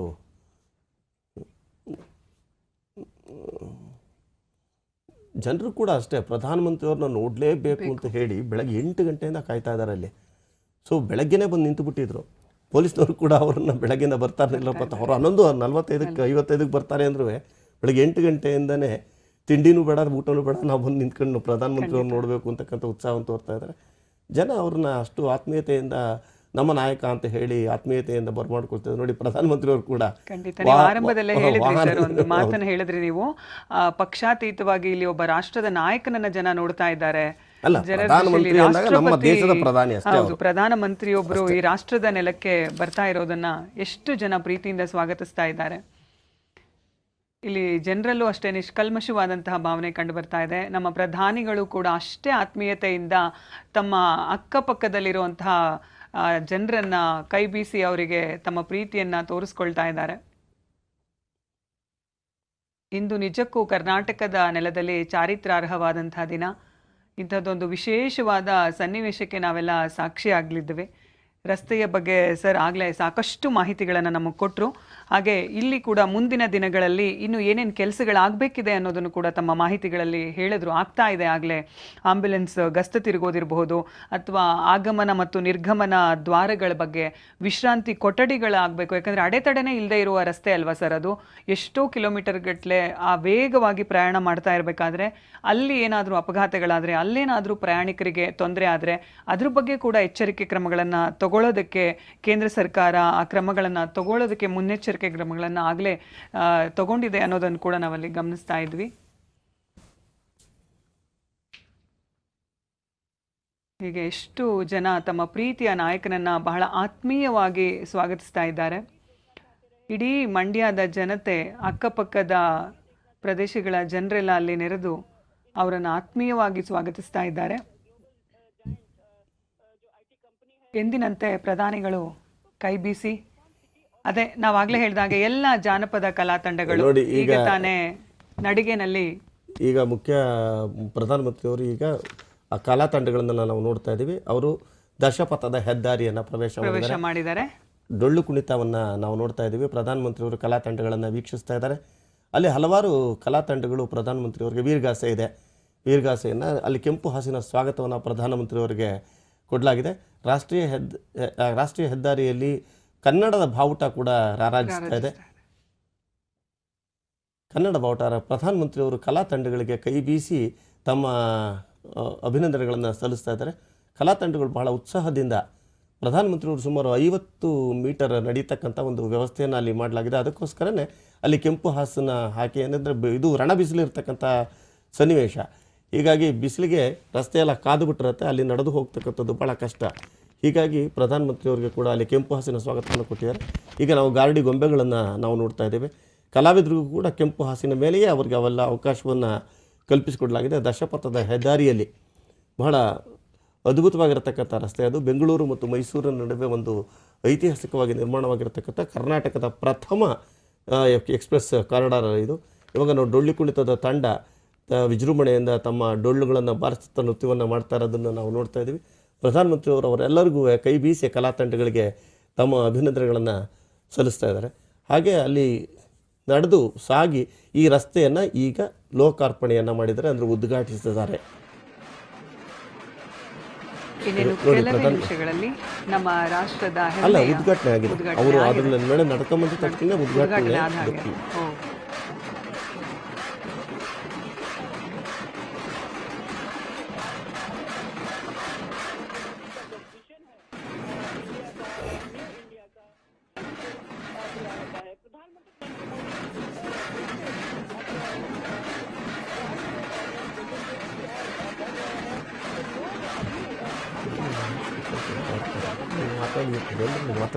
यहाँ पर जुटे हुए हैं और तमाम लोग उनका स्वागत करते हैं। कर्नाटक के जो फोक आर्ट है, डांस कल्चर है, उसका प्रदर्शन यहाँ पर देखा जा सकता है। जैसे कि मैंने बताया, मंड्या के लोग कुछ हद तक बहुत ही ಇನ್ಸ್ಟ್ರಕ್ಷನ್ಸ್ ಕೊಡ್ತಾ ಇರ್ತಾರೆ. जुड़े होते हैं। तो प्रधानमंत्री को एक ಕರ್ನಾಟಕದ ಜನಪದ ಕಲೆಗಳಿಂದ ಪ್ರಧಾನಮಂತ್ರಿಗಳಿಗೆ ಅಭೂತಪೂರ್ವವಾದಂಥ ಸ್ವಾಗತ ಸಿಗ್ತಾ ಇದೆ.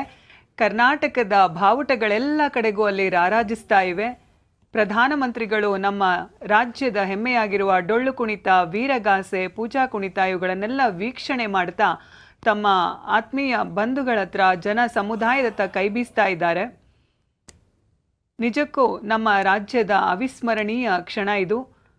ಉದ್ಘಾಟನೆ ಆದಂತಹ ರಸ್ತೆಯಲ್ಲಿ ನಡೆದು ಬಂತಕ್ಕಂತಹ ಪ್ರಧಾನಮಂತ್ರಿಗಳು ತಮ್ಮ ಎರಡೂ ಕಡೆ ಇರ್ತಕ್ಕಂತಹ ಜನ ಸಮುದಾಯಕ್ಕೆ ಕೈ ಬೀಸಿ ತಮ್ಮ ಪ್ರೀತಿಯನ್ನು ತೋರ್ಪಡಿಸ್ತಾ ಇದ್ದಾರೆ.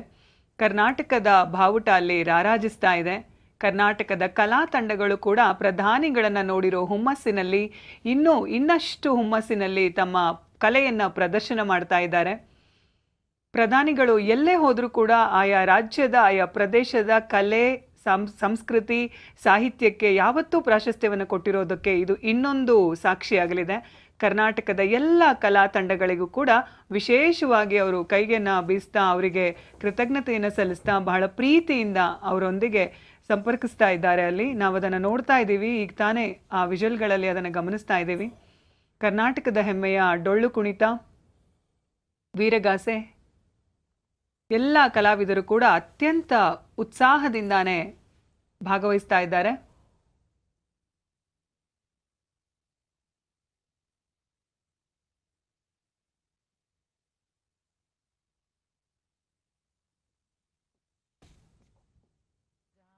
इलाके के लोगों की जिंदगी में एक बड़ा बदलाव वो लाने वाला है। साथ ही साथ अगले वहाँ चुनाव है, तो प्रधानमंत्री के वहाँ मौजूदगी वहाँ भाजपा कार्यकर्ताओं को भी एक अलग ही जोश के साथ भर रही है।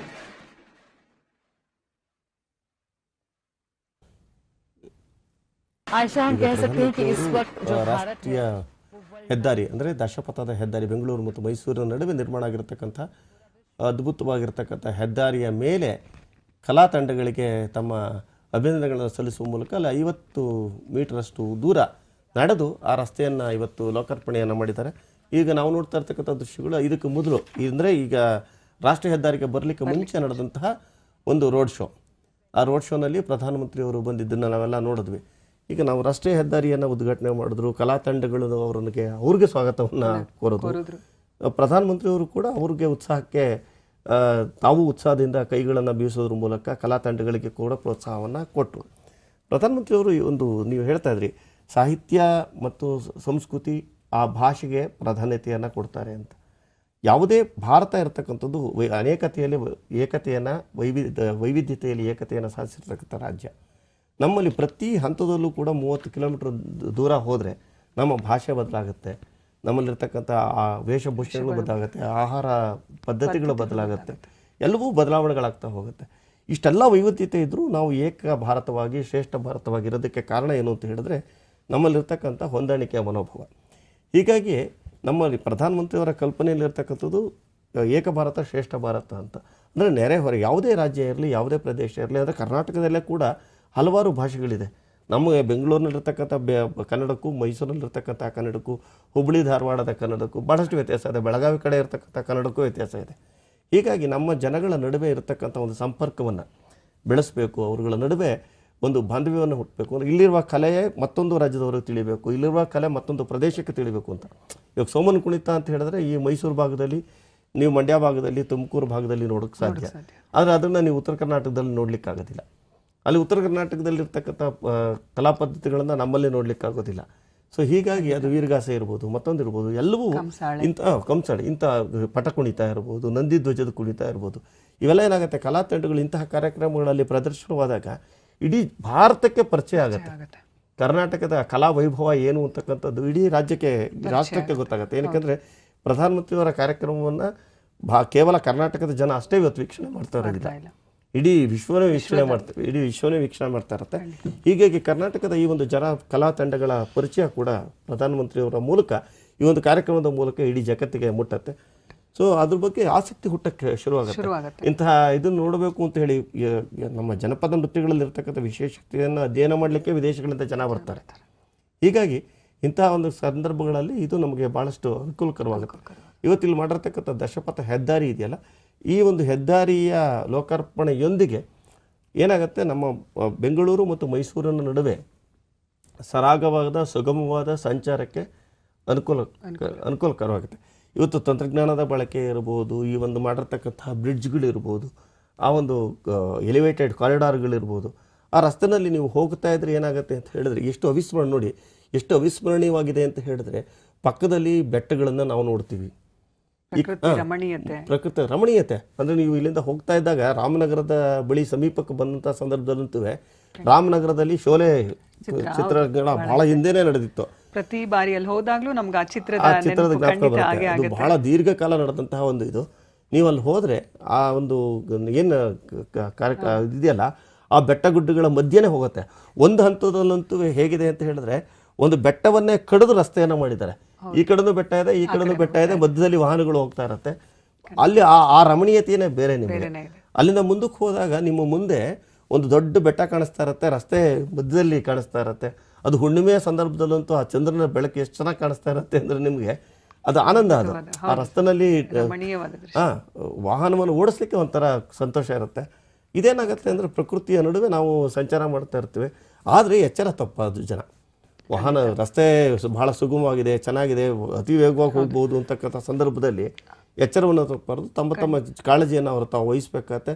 ಬಹಳ ಎಚ್ಚರಿಕೆಯಿಂದ ಮಾಡಿದ್ರೆ ಈ ಒಂದು ನಮಗೆ ಬಹಳ ವರದಾನವಾಗುತ್ತೆ. ಹಾಗೆ ನೀವು ಇನ್ನೊಂದು ಬಹಳ ಮುಖ್ಯವಾದ ಅಂಶ ಅಂದರೆ ಸರ್, ನೀವು ಪ್ರಕೃತಿಯ ರಮಣೀಯತೆ ಬಗ್ಗೆ ಹೇಳಿದ್ರಿ.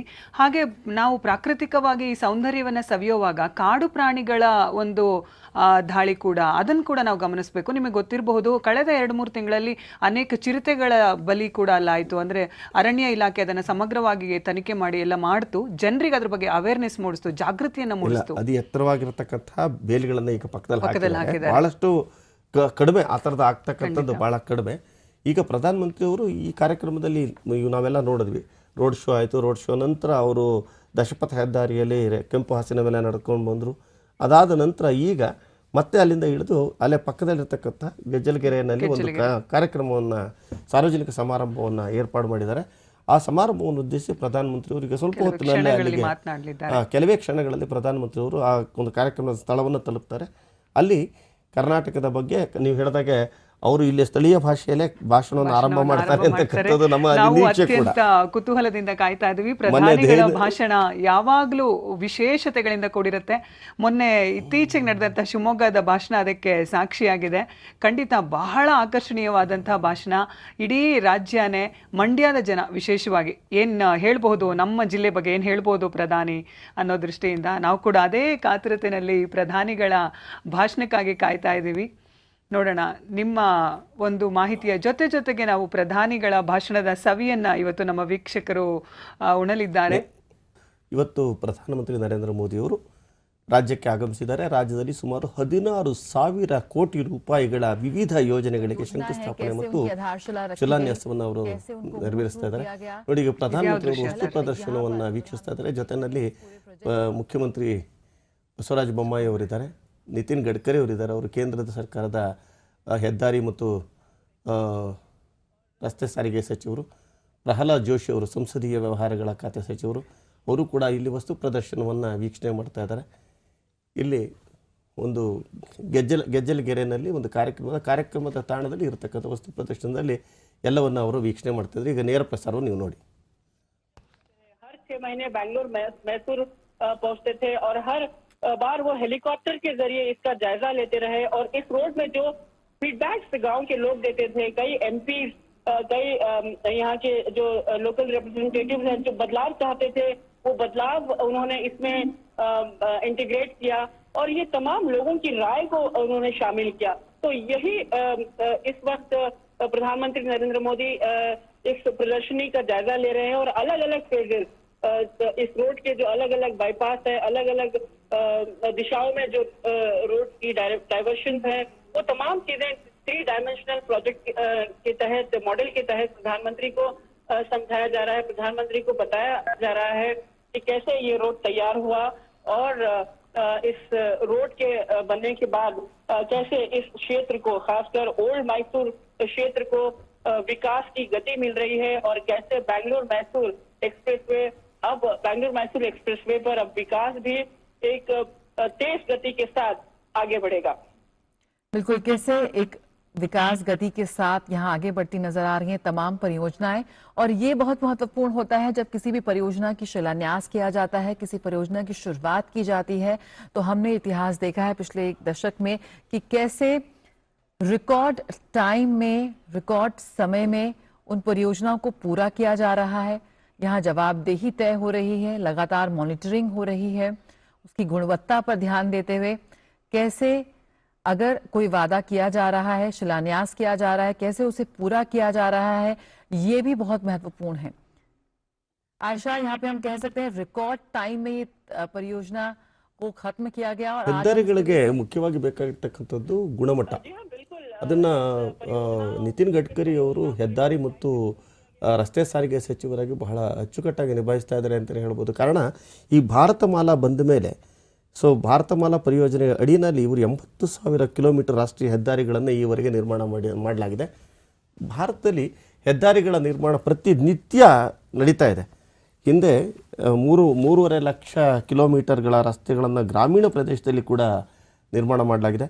ಇದು ಭಾರತದಲ್ಲಿ ಪ್ರತಿನಿತ್ಯ 38 ಕಿಲೋಮೀಟರ್ ಉದ್ದದ ರಾಷ್ಟ್ರೀಯ ಹೆದ್ದಾರಿಗಳು ಪ್ರತಿನಿತ್ಯ, ಎವ್ರಿ ಡೇ, ನಾವು ಏನು ಇವತ್ತು ಪ್ರತಿ ದಿವಸ ನಾವು ಏನು ಭಾರತದಲ್ಲಿ ನಡೀತಿರ್ತಕ್ಕಂತಹ ಇಡೀ ಭಾರತ ಅಂತ ನಡೀತಿರ್ತಕ್ಕಂಥ ಹೆದ್ದಾರಿಗಳ ಉದ್ದ ಎಷ್ಟು ಅಂತ ಹೇಳಿದ್ರೆ 38 ಕಿಲೋಮೀಟ್ರು. ಈ ರೀತಿಯಾಗಿ ರಸ್ತೆ ಸಂಪರ್ಕದ ಹೆಚ್ಚಳ ಆದಂತೆ ಏನಾಗುತ್ತೆ ಅಂತ ಹೇಳಿದ್ರೆ ಹಳ್ಳಿಗಳಿಗಾಗಿರ್ಬೋದು, ನಗರಗಳಿಗಾಗ್ಬೋದು, ಸಂಪರ್ಕದ ಒಂದು ಕ್ರಾಂತಿ ಆಗೋಗುತ್ತೆ.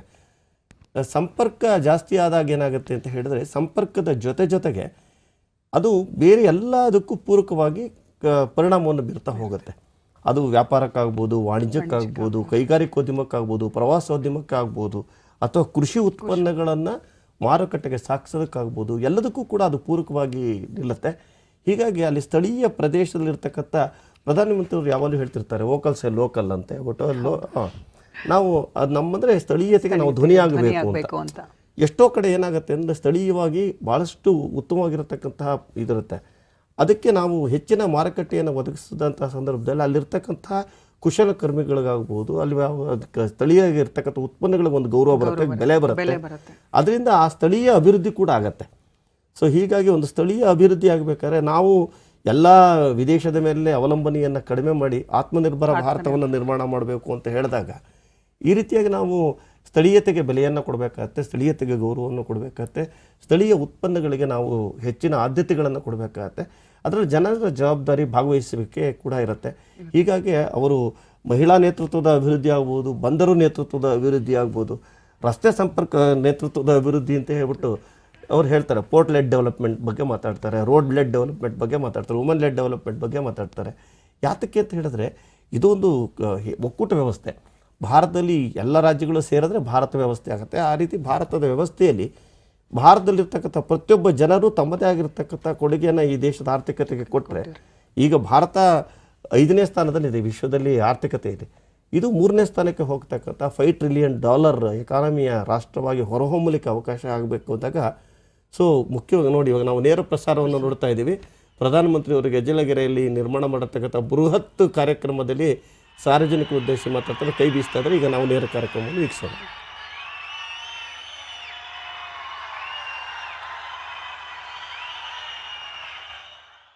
ಆತ್ಮೀಯರೇ, ನಿಮ್ಮೆಲ್ಲರಿಗೂ ನಮಸ್ಕಾರ. ಮದ್ದೂರಿನ ಗೆಜ್ಜಲಗೆರೆಯ ಈ ಪ್ರದೇಶ ಒಂದು ಐತಿಹಾಸಿಕ ಸಮಾರಂಭವನ್ನ ದಾಖಲಿಸುತ್ತಿದೆ. 12,000 ಕೋಟಿಗೂ ಅಧಿಕ ಮೌಲ್ಯದ 210 ಕಿಲೋಮೀಟರ್ ಉದ್ದದ 2 ರಾಷ್ಟ್ರೀಯ ಹೆದ್ದಾರಿ ಯೋಜನೆಗಳ ರಾಷ್ಟ್ರ ಸಮರ್ಪಣೆ ಮತ್ತು ಶಿಲಾನ್ಯಾಸವನ್ನು ಇದು ದಾಖಲಿಸುತ್ತಿದೆ. ಇದಕ್ಕಾಗಿ ವೇದಿಕೆಯಲ್ಲಿರುವ ಅತಿಥಿ ಗಣ್ಯರಿಗೆ ಮತ್ತು ತಮ್ಮೆಲ್ಲರಿಗೂ ಆದರದ ಸ್ವಾಗತವನ್ನು ಕೋರುತ್ತಾ ಸಮಾರಂಭಕ್ಕೆ ಬರಮಾಡಿಕೊಳ್ತಿದ್ದೇವೆ. Namaskar, a very warm welcome on this historic occasion of dedication of 6-lane access controlled Bengaluru-Mysuru highway and foundation laying for 4-lane Mysuru-Kushalanagara highway. We are indeed honored by the esteemed presence of Honorable Prime Minister of India, Shri Narendra Modi ji, and host of dignitaries. ಇದೀಗ ನಾಡಗೀತೆಯೊಟ್ಟಿಗೆ ಸಮಾರಂಭದ ಆರಂಭ. ಎಲ್ಲರೂ ಎದ್ದು ನಿಂತು ಗೌರವ ಸೂಚಿಸಬೇಕಾಗಿ ಕೋರಿಕೆ. ಮೈಸೂರಿನ ಅಮ್ಮ Ramachandra ತಂಡದವರಿಂದ ನಾಡಗೀತೆ. Request you to kindly rise for state anthem. State anthem please, ನಾಡಗೀತೆ.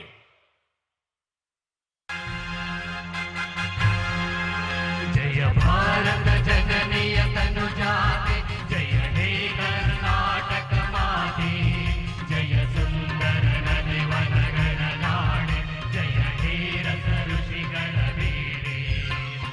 ಭೂದೇವಿಯ ಮಕುಟದ ನವಮಣಿಯೇ, ಗಂಧದ ಚಂದದ ಹೊನ್ನಿನ ಗಣಿಯೇ, ರಾಘವ ಮಧುಸೂದನರವ ಧರಿಸಿದ ಭಾರತ ಜನನಿಯ ತನುಜಾತೆ, ಜನನಿಯ ಜೋಗುಳ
ರಾಮಚಂದ್ರ ತಂಡದವರಿಗೆ ನಮ್ಮ ಧನ್ಯವಾದಗಳು.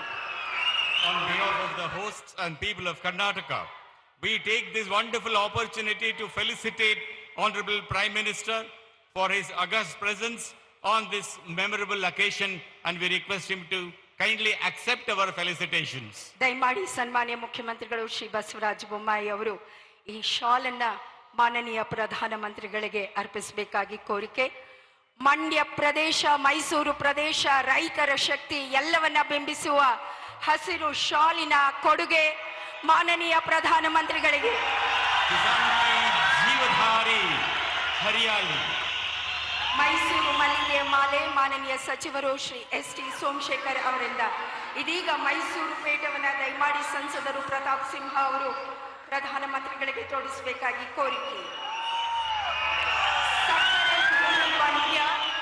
ಮಂಡ್ಯದ ಆ ಬೆಲ್ಲ ಇದನ್ನ ಉಡುಗೊರೆಯಾಗಿ ನೀಡ್ತಿದ್ದಾರೆ ಸಂಸದೆ ಶ್ರೀಮತಿ ಸುಮಲತಾ ಅಂಬರೀಶ್ ಅವರು. Organic jaggery reaches the hands of Honorable Prime Minister. ಮತ್ತು ಈ ವಿಶೇಷ ಕೃತಜ್ಞತಾ ಕಾಣಿಕೆ ಮಾನನೀಯ ಸಚಿವರುಗಳಾದ ಶ್ರೀ ಗೋಪಾಲಯ್ಯ ಮತ್ತು ಡಾಕ್ಟರ್ ನಾರಾಯಣ ಗೌಡ ಅವರಿಂದ. ಹೆದ್ದಾರಿಯ ಪ್ರತಿಬಿಂಬವಿದು ರೋಸ್ವುಡ್ ನಲ್ಲಿ ಮಾಡಿರುವಂತಹ ಕೊಡುಗೆ ಮೈಸೂರು ರಾಜ ಪರಂಪರೆಯನ್ನ ಬಿಂಬಿಸುತ್ತದೆ. ಅಂಬಾರಿ ಹೊತ್ತ ಆನೆಯನ್ನ ಸಂಕೇತಿಸುವ ಸಲಗ ಈ ಹೆದ್ದಾರಿಯ ಪ್ರತಿಬಿಂಬದಲ್ಲಿ. Thank you ಮಾನನೀಯ Pradhan Mantri G for accepting our felicitation. Thank you so much.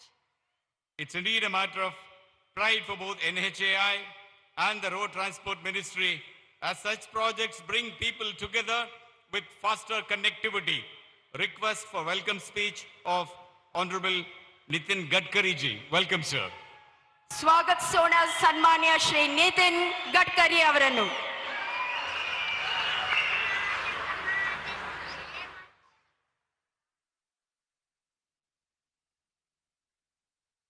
आदरणीय प्रधानमंत्री नरेंद्र मोदी जी, आदरणीय मुख्यमंत्री श्री बसवराज जी, मेरे मंत्रिमंडल के सहयोगी आदरणीय प्रहलाद जी, आदरणीय सांसद प्रताप सिंह जी, ऑनरेबल एमपी श्रीमती सुमलता जी, मंच पर उपस्थित सभी सांसदगण, विधायकगण और मंत्रीगण, आज का दिन ये कर्नाटक के इतिहास का बहुत महत्वपूर्ण दिन है। बेंगलोर हमारे लिए, देश के लिए ग्रोथ इंजन है, आईटी कैपिटल है, और मैसूर ये हमारे इतिहास, विरासत और संस्कृति का प्रतीक है। इन दोनों शहरों के बीच में आज बेंगलोर से मैसूर तक ये महामार्ग का जो निर्माण हुआ है, एक्सिस कंट्रोल, ये निश्चित रूप से कर्नाटक के विकास के लिए बहुत बड़ा योगदान देगा। हमारे देश से और विदेशों से बड़े प्रमाण पर जो टूरिस्ट है वो मैसूर आते हैं। पुराने रोड में आते समय काफी समय लगता था, पर नया रोड जो बना है इसके कारण वो 1 घंटे में बेंगलोर से मैसूर निश्चित रूप से पहुंचेंगे, ऐसा मुझे विश्वास है। इसके साथ साथ बेंगलोर में आदरणीय मुख्यमंत्री जी के सहयोग से हम रिंग रोड बना रहे हैं, जिसके ऊपर 17,000 करोड़ रुपए खर्चा कर रहे हैं, और मेरा विश्वास है कि रिंग रोड बनने के बाद हम डायरेक्टली मैसूर तक आना और आसान होगा। ये जो परियोजना है, ये शुरुआत में परियोजना करते समय अनेक अड़चनें आई, क्योंकि यहाँ बहुत फर्टाइल लैंड है। मैं विशेष रूप से कर्नाटक की सरकार का, आदरणीय मुख्यमंत्री जी का और विशेष रूप से सभी सांसद और विधायकों का हृदय से बहुत बहुत धन्यवाद देता हूं कि उनके सहयोग के बिना ये लैंड एक्विजिशन करना बहुत मुश्किल था। शुरुआत में इसकी कीमत 2200 करोड़ रुपए थी, पर आदरणीय प्रधानमंत्री जी ने नए कानून को जो मंजूर कर दिया था, उसके साथ उन्होंने हमको ये निश्चित रूप से मार्गदर्शन किया था कि किसानों के साथ अन्याय नहीं होना चाहिए, और इसी बात को लेकर हमने 4000 करोड़ रुपए केवल कॉम्पेंसेशन के लिए किसानों को दिए हैं। इसी हाईवे को बनाते समय ये 52 किलोमीटर नया बना है, 8 किलोमीटर एलिवेटेड है, साथ में वाटर कंजर्वेशन के लिए अमृत सरोवर का भी अनेक जगह निर्माण किया है। और सबसे बड़ी बात यह है कि ये हाईवे बनाते समय हमने विशेष रूप से जो पुराने पार्ट का जो रोड है वो भी अच्छा बनाया है। मुझे इस बात का समाधान है कि जितने सांसद, जितने मंत्री जब मेरे पास आए तो ओरिजिनल डीपीआर में केवल 24 ही अंडरपास थे, पर लगभग उनके पूरे आग्रह को मान्य करके हमने 89 ऐसे अंडरपास इसमें बनाकर दिए हैं। इसके लिए जो हाईवे था उसमें मांग की गई कि एलिवेटेड बनाओ, तो 8 किलोमीटर हमने एलिवेटेड बनाया है। और यहाँ के सांसद, विधायक, मंत्री जी, उनके कारण ही, उनके मांगों के कारण ही ये सब सुविधाएं करने के कारण कॉस्ट में थोड़ी बढ़ोतरी हुई है। मुझे बहुत खुशी है कि यह हाईवे निश्चित रूप से यहाँ के पर्यटन को दुगना करेगा। और पर्यटन ये ऐसा क्षेत्र है कि जिसमें 49% इन्वेस्टमेंट एम्प्लॉयमेंट पोटेंशियल पर खर्चा होती है और यहाँ नए रोजगार भी निश्चित रूप से खड़े होंगे। इस हाईवे के निर्माण में जिन जिन विधायकों ने, सांसदों ने, मंत्रियों ने, सबने सहयोग किया है, उनको मैं धन्यवाद देता हूँ। ये हाईवे का काम शुरू हुआ तब हमारे NHAI के मेंबर RK पांडे, इनके मार्गदर्शन में शुरू हुआ और इसी महीने में 2 तारीख को रिटायर्ड हुए और उनने ये काम पूरा किया। उनका विशेष रूप से मेहनत, परिश्रम इस हाईवे के लिए उपयोगी आया है, उनको भी मैं विशेष रूप से धन्यवाद देता हूँ। ये जो हाईवे बना हुआ है ये NH 209, ये कोयम्बतूर इन तमिलनाडु तक अब इसकी कनेक्टिविटी होगी और बांदीपुर वाइल्ड लाइफ सेंचुरी से तो मुझे लगता है कि इसके कारण तमिलनाडु की कनेक्टिविटी भी मिलेगी। उसके साथ साथ NH 212 which connects Sultan Bathery in Kannur district in Kerala, तो केरला और तमिलनाडु दोनों जगह इसकी निश्चित रूप से कनेक्टिविटी होगी। मुझे विश्वास है कि इस परियोजना से कृष्णराज सागर, श्रीरंगपट्टनम, मैसूर जैसे विरासत स्थलों पर पहुंचना आसान होगा, जिससे टूरिस्ट की संख्या बढ़ेगी। और इसमें हम कर्नाटक में 23 रोड साइड एमिनिटीज भी बना रहे हैं और विशेष रूप से प्रधानमंत्री जी ने बीच में जो लकड़ी के टॉयज थे, मैं जब MSME मंत्री था उसको प्रमोट करने के लिए विशेष मार्गदर्शन दिया था। उसी प्रकार इस रोड साइड एमिनिटीज में हेलीपोर्ट होगा, ड्रोन पोर्ट होगा, गैस स्टेशन, पेट्रोल स्टेशन होंगे, रेस्टोरेंट होंगे, पार्किंग प्लेसेस होगी, वॉशरूम होगी। उसके साथ साथ जो कर्नाटक का हैंडलूम है, हैंडीक्राफ्ट है, सिल्क है, उसके साथ उड़न में कर्विंग, उड़न के जो अलग अलग फर्नीचर है, हनी है, यहाँ का चंदन का सोप है, इनके लिए भी विशेष रूप से स्टॉल के लिए हमने प्रायोरिटी देकर उनको भी विशेष रूप से इसको हम देंगे। ये भी बहुत महत्वपूर्ण है। आज दूसरा जो महत्वपूर्ण रोड का फाउंडेशन जो 4,500 करोड़ रुपए का है, जिसकी लेंथ 93 किलोमीटर है, वो बेंगलोर से मंगलोर तक पोर्ट कनेक्टिविटी के लिए अल्टरनेटिव मार्ग है। It will give a big boost to the economic activity in this region, क्योंकि मंगलोर पोर्ट में जो तकलीफ है वहाँ घाट में, उसके कारण बहुत सा ट्रैफिक चेन्नई में टुटीकोरिन में जाता है। ये रोड बनने के कारण निश्चित रूप से उसमें भी काफ़ी बढ़ोतरी होगी और इकोनॉमिक एक्टिविटी इस रीजन में और बढ़ेगी। मेरा विश्वास है कि एलावाला, बिलकेरी, हंसूर इस जिले के ट्रैफिक प्रॉब्लम भी इससे छूटेंगे और जो 5 घंटे के समय लगता था वो 2 घंटे तक आएगा, जिसके कारण ये भी रोड बहुत महत्वपूर्ण है। कुर्ग जो है is rated as one of the top hill station destination in India, तो कुर्ग जाने के लिए भी इससे बहुत बड़ी आसानी होगी। प्रधानमंत्री जी के नेतृत्व में इंफ्रास्ट्रक्चर को हाईएस्ट प्रायोरिटी प्रधानमंत्री जी ने हमको दी है और उसी के कारण गति शक्ति योजना भी बनी है, जहां पोर्ट से मल्टी मॉडल लॉजिस्टिक पार्क भी हम बना रहे हैं। बेंगलोर में कर्नाटक की सरकार से उसका भी निर्माण हो रहा है।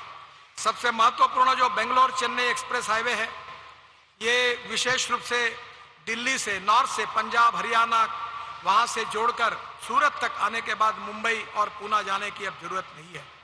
प्रधानमंत्री जी ने गुलबर्गा में इस हाईवे के 2 पोर्शन का भूमि पूजन किया और काम शुरू हो गया है। ये बेंगलोर चेन्नई एक्सप्रेस हाईवे ये कश्मीर से कन्याकुमारी तक, कारगिल से लेकर लद्दाख, लेह से लेकर कन्याकुमारी, त्रिवेंद्रम, कोचीन तक जोड़ने वाला महामार्ग बनेगा, और जो निश्चित रूप से करीब 20,000 करोड़ का है, और मेरा विश्वास है कि 50% उसका वर्क कंप्लीट हुआ है और हम इसी साल दिसंबर में ये चेन्नई बेंगलोर सूरत एक्सप्रेस हाईवे का काम हम पूरा करेंगे। बेंगलोर चेन्नई एक्सप्रेस हाईवे का काम अगले मार्च तक पूरा होगा और चेन्नई सूरत एक्सप्रेस हाईवे जो है उसका काम निश्चित रूप से दिसंबर तक पूरा होगा। मुझे बंगलोर के रिंग रोड का भी काम हम आने वाले मार्च के पहले नए साल में वो भी काम पूरा करेंगे, जिससे बंगलोर में ट्रैफिक जाम से काफ़ी बड़े प्रमाण पे मुक्ति मिलेगी। हमारी विभाग की ओर से प्रधानमंत्री जी के मार्गदर्शन में हम करीब 2 लाख करोड़ रुपए के काम कर्नाटक में कर रहे हैं और मेरा विश्वास है कि आने वाले समय में 2024 तक करीब 3 लाख करोड़ तक के काम मंजूर है, जो काम हम करने जा रहे हैं। मुझे बहुत खुशी है। It is a great pleasure and pride for me that today in the history of Karnataka, this is one of the historical place which is in the world known historical place Mysore and connected to the IT capital of the world Bangalore. It is really a great event and it is a great opportunity for all of us to execute this work. मैं प्रधानमंत्री जी को बहुत बहुत अभिनंदन करता हूँ, धन्यवाद देता हूँ कि उन्होंने आज के इस कार्यक्रम में इस हाईवे का उद्घाटन किया है। दिसंबर में निश्चित रूप से चेन्नई बेंगलोर हाईवे के भी उद्घाटन उनके हाथ से हम करेंगे और निश्चित रूप से रिंग रोड का भी निर्माण मार्च तक अगले साल पूरा करेंगे। इसी विश्वास के साथ फिर से एक बार कर्नाटक की जनता को मैं अपनी तरफ से बहुत बहुत बधाई देता हूं, आपका अभिनंदन करता हूं। धन्यवाद, नमस्कार। ವಿಶ್ವ ದರ್ಜೆಯ ರಾಷ್ಟ್ರೀಯ ಹೆದ್ದಾರಿ ಜಾಲದ ಮೂಲಕ ಕರ್ನಾಟಕದ ಸಶಸ್ತ್ರೀಕರಣ. In this context, congratulatory words and warm wishes shared by Honorable Central Minister Shri Nitin Gadkari ji. Thank you so much, sir, for all your good words. Request Honorable Chief Minister of Karnataka Shri Basavaraj Bommai ji for his speech. ಸ್ವಾಗತಿಸೋಣ ಸನ್ಮಾನ್ಯ ಮುಖ್ಯಮಂತ್ರಿಗಳು.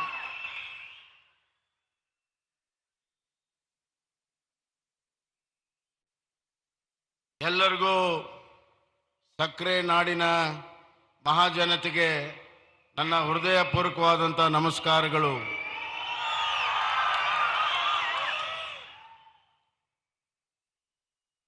ಸಕ್ಕರೆಯ ನಾಡಿನಲ್ಲಿ ಮೊಟ್ಟ ಮೊದಲು ಸಕ್ಕರೆ ಕಾರ್ಖಾನೆ ದೇಶದಲ್ಲಿ ಆಗಿರುವಂಥದ್ದು ಮಂಡ್ಯದಲ್ಲಿ, ಹಾಗೂ ಮೊದಲನೆಯ ವಿದ್ಯುತ್ ಶಕ್ತಿ ಉತ್ಪಾದನೆ ಆಗಿರುವಂಥದ್ದು ಮಂಡ್ಯದಲ್ಲಿ. Mandya is India.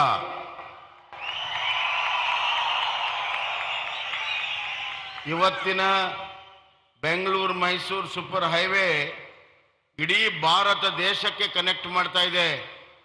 ಹೀಗಾಗಿ ಮಂಡ್ಯ ಈಸ್ ಇಂಡಿಯಾ ಅನ್ನುವಂಥ ಸ್ಲೋಗನ್ ಅನ್ನ ನಮ್ಮ ನೆಚ್ಚಿನ ಪ್ರಧಾನಮಂತ್ರಿ ನರೇಂದ್ರ ಮೋದಿಜಿ ಅವರು ಸಹಕಾರವನ್ನ ಮಾಡಿದ್ದಾರೆ ಅಂತ ಈ ಸಂದರ್ಭದಲ್ಲಿ ಹೇಳಕ್ಕೆ ಇಚ್ಛೆಪಡ್ತೇನೆ.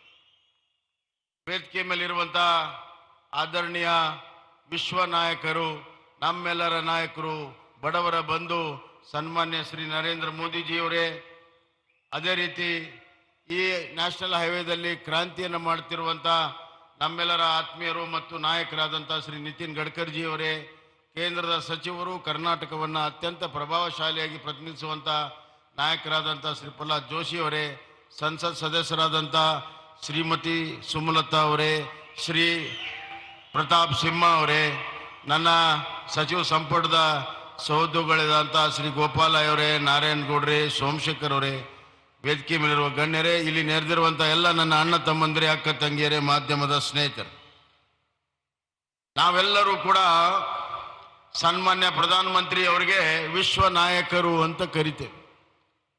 ಅದಕ್ಕೆ ಕಾರಣ ಇದೆ. ನಮ್ಮ ಮಿತ್ರ ದೇಶಗಳು ಎಲ್ಲರೂ ಕೂಡ ಅವರನ್ನ ನಾಯಕರೆಂತ ಒಪ್ಕೊಂಡಿದ್ದಾರೆ. ಅಷ್ಟೇ ಅಲ್ಲ, ನಮ್ಮ ಮಿತ್ರ ಇಲ್ಲದ ದೇಶ, ಹೊಸ್ಟೈಲ್ ಕಂಟ್ರೀಸ್, ಭಾರತಕ್ಕಿರುವಂತಹ ಹೊಸ್ಟೈಲ್ ಕಂಟ್ರೀಸು ಕೂಡ ಅಲ್ಲಿಯ ನಾಗರಿಕರು ಸನ್ಮಾನ್ಯ ನರೇಂದ್ರ ಮೋದಿಜಿ ಅವರಿಗೆ ಅವರ ನಾಯಕರೆಂದು ಒಪ್ಪಿಕೊಂಡಿದ್ದಾರೆ. ಪಾಕಿಸ್ತಾನದಲ್ಲಿ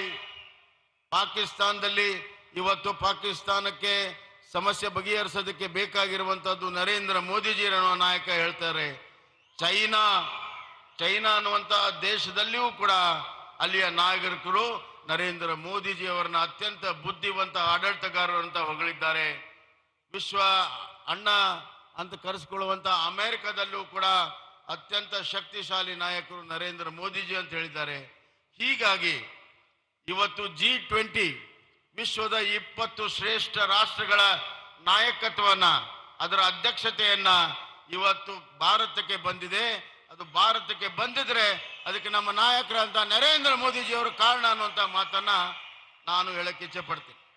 ಬಂಧುಗಳೇ, ಬೆಂಗಳೂರು ಮೈಸೂರು ವಾಹನ ದಟ್ಟಣೆ ನಮಗೆಲ್ಲ ಗೊತ್ತಿದೆ. ಹಲವಾರು ವರ್ಷದಿಂದ ಇಲ್ಲಿ 6 ಲೇನ್ ಮತ್ತು ಒಟ್ಟು 10 ಲೇನ್ಗಳ ಸೂಪರ್ ಹೈವೇ ಆಗಬೇಕು ಅಂತ ಬಹಳ ದಿವಸದ ಒಂದು ಬೇಡಿಕೆ. 90ರ ದಶಕದಿಂದ ಇದು ಬೇಡಿಕೆ ಇತ್ತು. ಮಧ್ಯೆ ನೈಸ್ ರಸ್ತೆ ಬರ್ತಿದೆ ಅಂತ ಹೇಳಿ ಅದಕ್ಕೆ ಸಹಾಯ ಮಾಡಲು ಇದನ್ನ ನಿಲ್ಲಿಸಿಬಿಟ್ರು. ಈ ಪ್ರಸ್ತಾವನೆನೇ ಇರಲಿಲ್ಲ. ಬಂಧುಗಳೇ, 2014ರಲ್ಲಿ ಯಾರು ಪ್ರಧಾನಮಂತ್ರಿ ಇದ್ರು? ಯಾರಿದ್ರು? ನರೇಂದ್ರ ಮೋದಿಜಿ ಅವರು ಬಂದ ಮೇಲೆ ಇದಕ್ಕೆ ಚಾಲನೆಯನ್ನ ಕೊಟ್ಟು DPR ಮಾಡೋದಕ್ಕೆ ಆಜ್ಞೆಯನ್ನ ಮಾಡಿದ್ರು. ಸನ್ಮಾನ್ಯ ಗಡ್ಕರಿ ಸಾಹೇಬರು ಸುಮಾರು 2015ರಲ್ಲಿ DPR ಆಯ್ತು. 2016ರಲ್ಲಿ 2016 ಇದನ್ನ ನ್ಯಾಷನಲ್ ಹೈವೇ ಅಥಾರಿಟಿಗೆ ವರ್ಗಾವಣೆ ಆಯಿತು. ಅದಾದ ಮೇಲೆ ಎಲ್ಲ ಎಸ್ಟಿಮೇಟ್ಸ್ ಆದಮೇಲೆ ಹೆಚ್ಚುವರಿ ಹಣ ಬೇಕಾಗುತ್ತೆ ಅಂತ ಅಂದಾಗ ಈಗ ತಾನೇ ಗಡ್ಕರಿ ಸಾಹೇಬರು ಹೇಳಿದ್ರು, ನರೇಂದ್ರ ಮೋದಿಜಿ ಅವರು ಅಡಿಷನಲ್ ಎಷ್ಟು ದುಡ್ಡಿದೆ ಅದನ್ನೆಲ್ಲವನ್ನು ಕೂಡ ಸಂಪೂರ್ಣವಾಗಿ ಮಂಜೂರಾತಿಯನ್ನ ಮಾಡಿದ್ರು. 4,000 crores additional amount was sanctioned to make this as a super highway by Narendra Modi ji.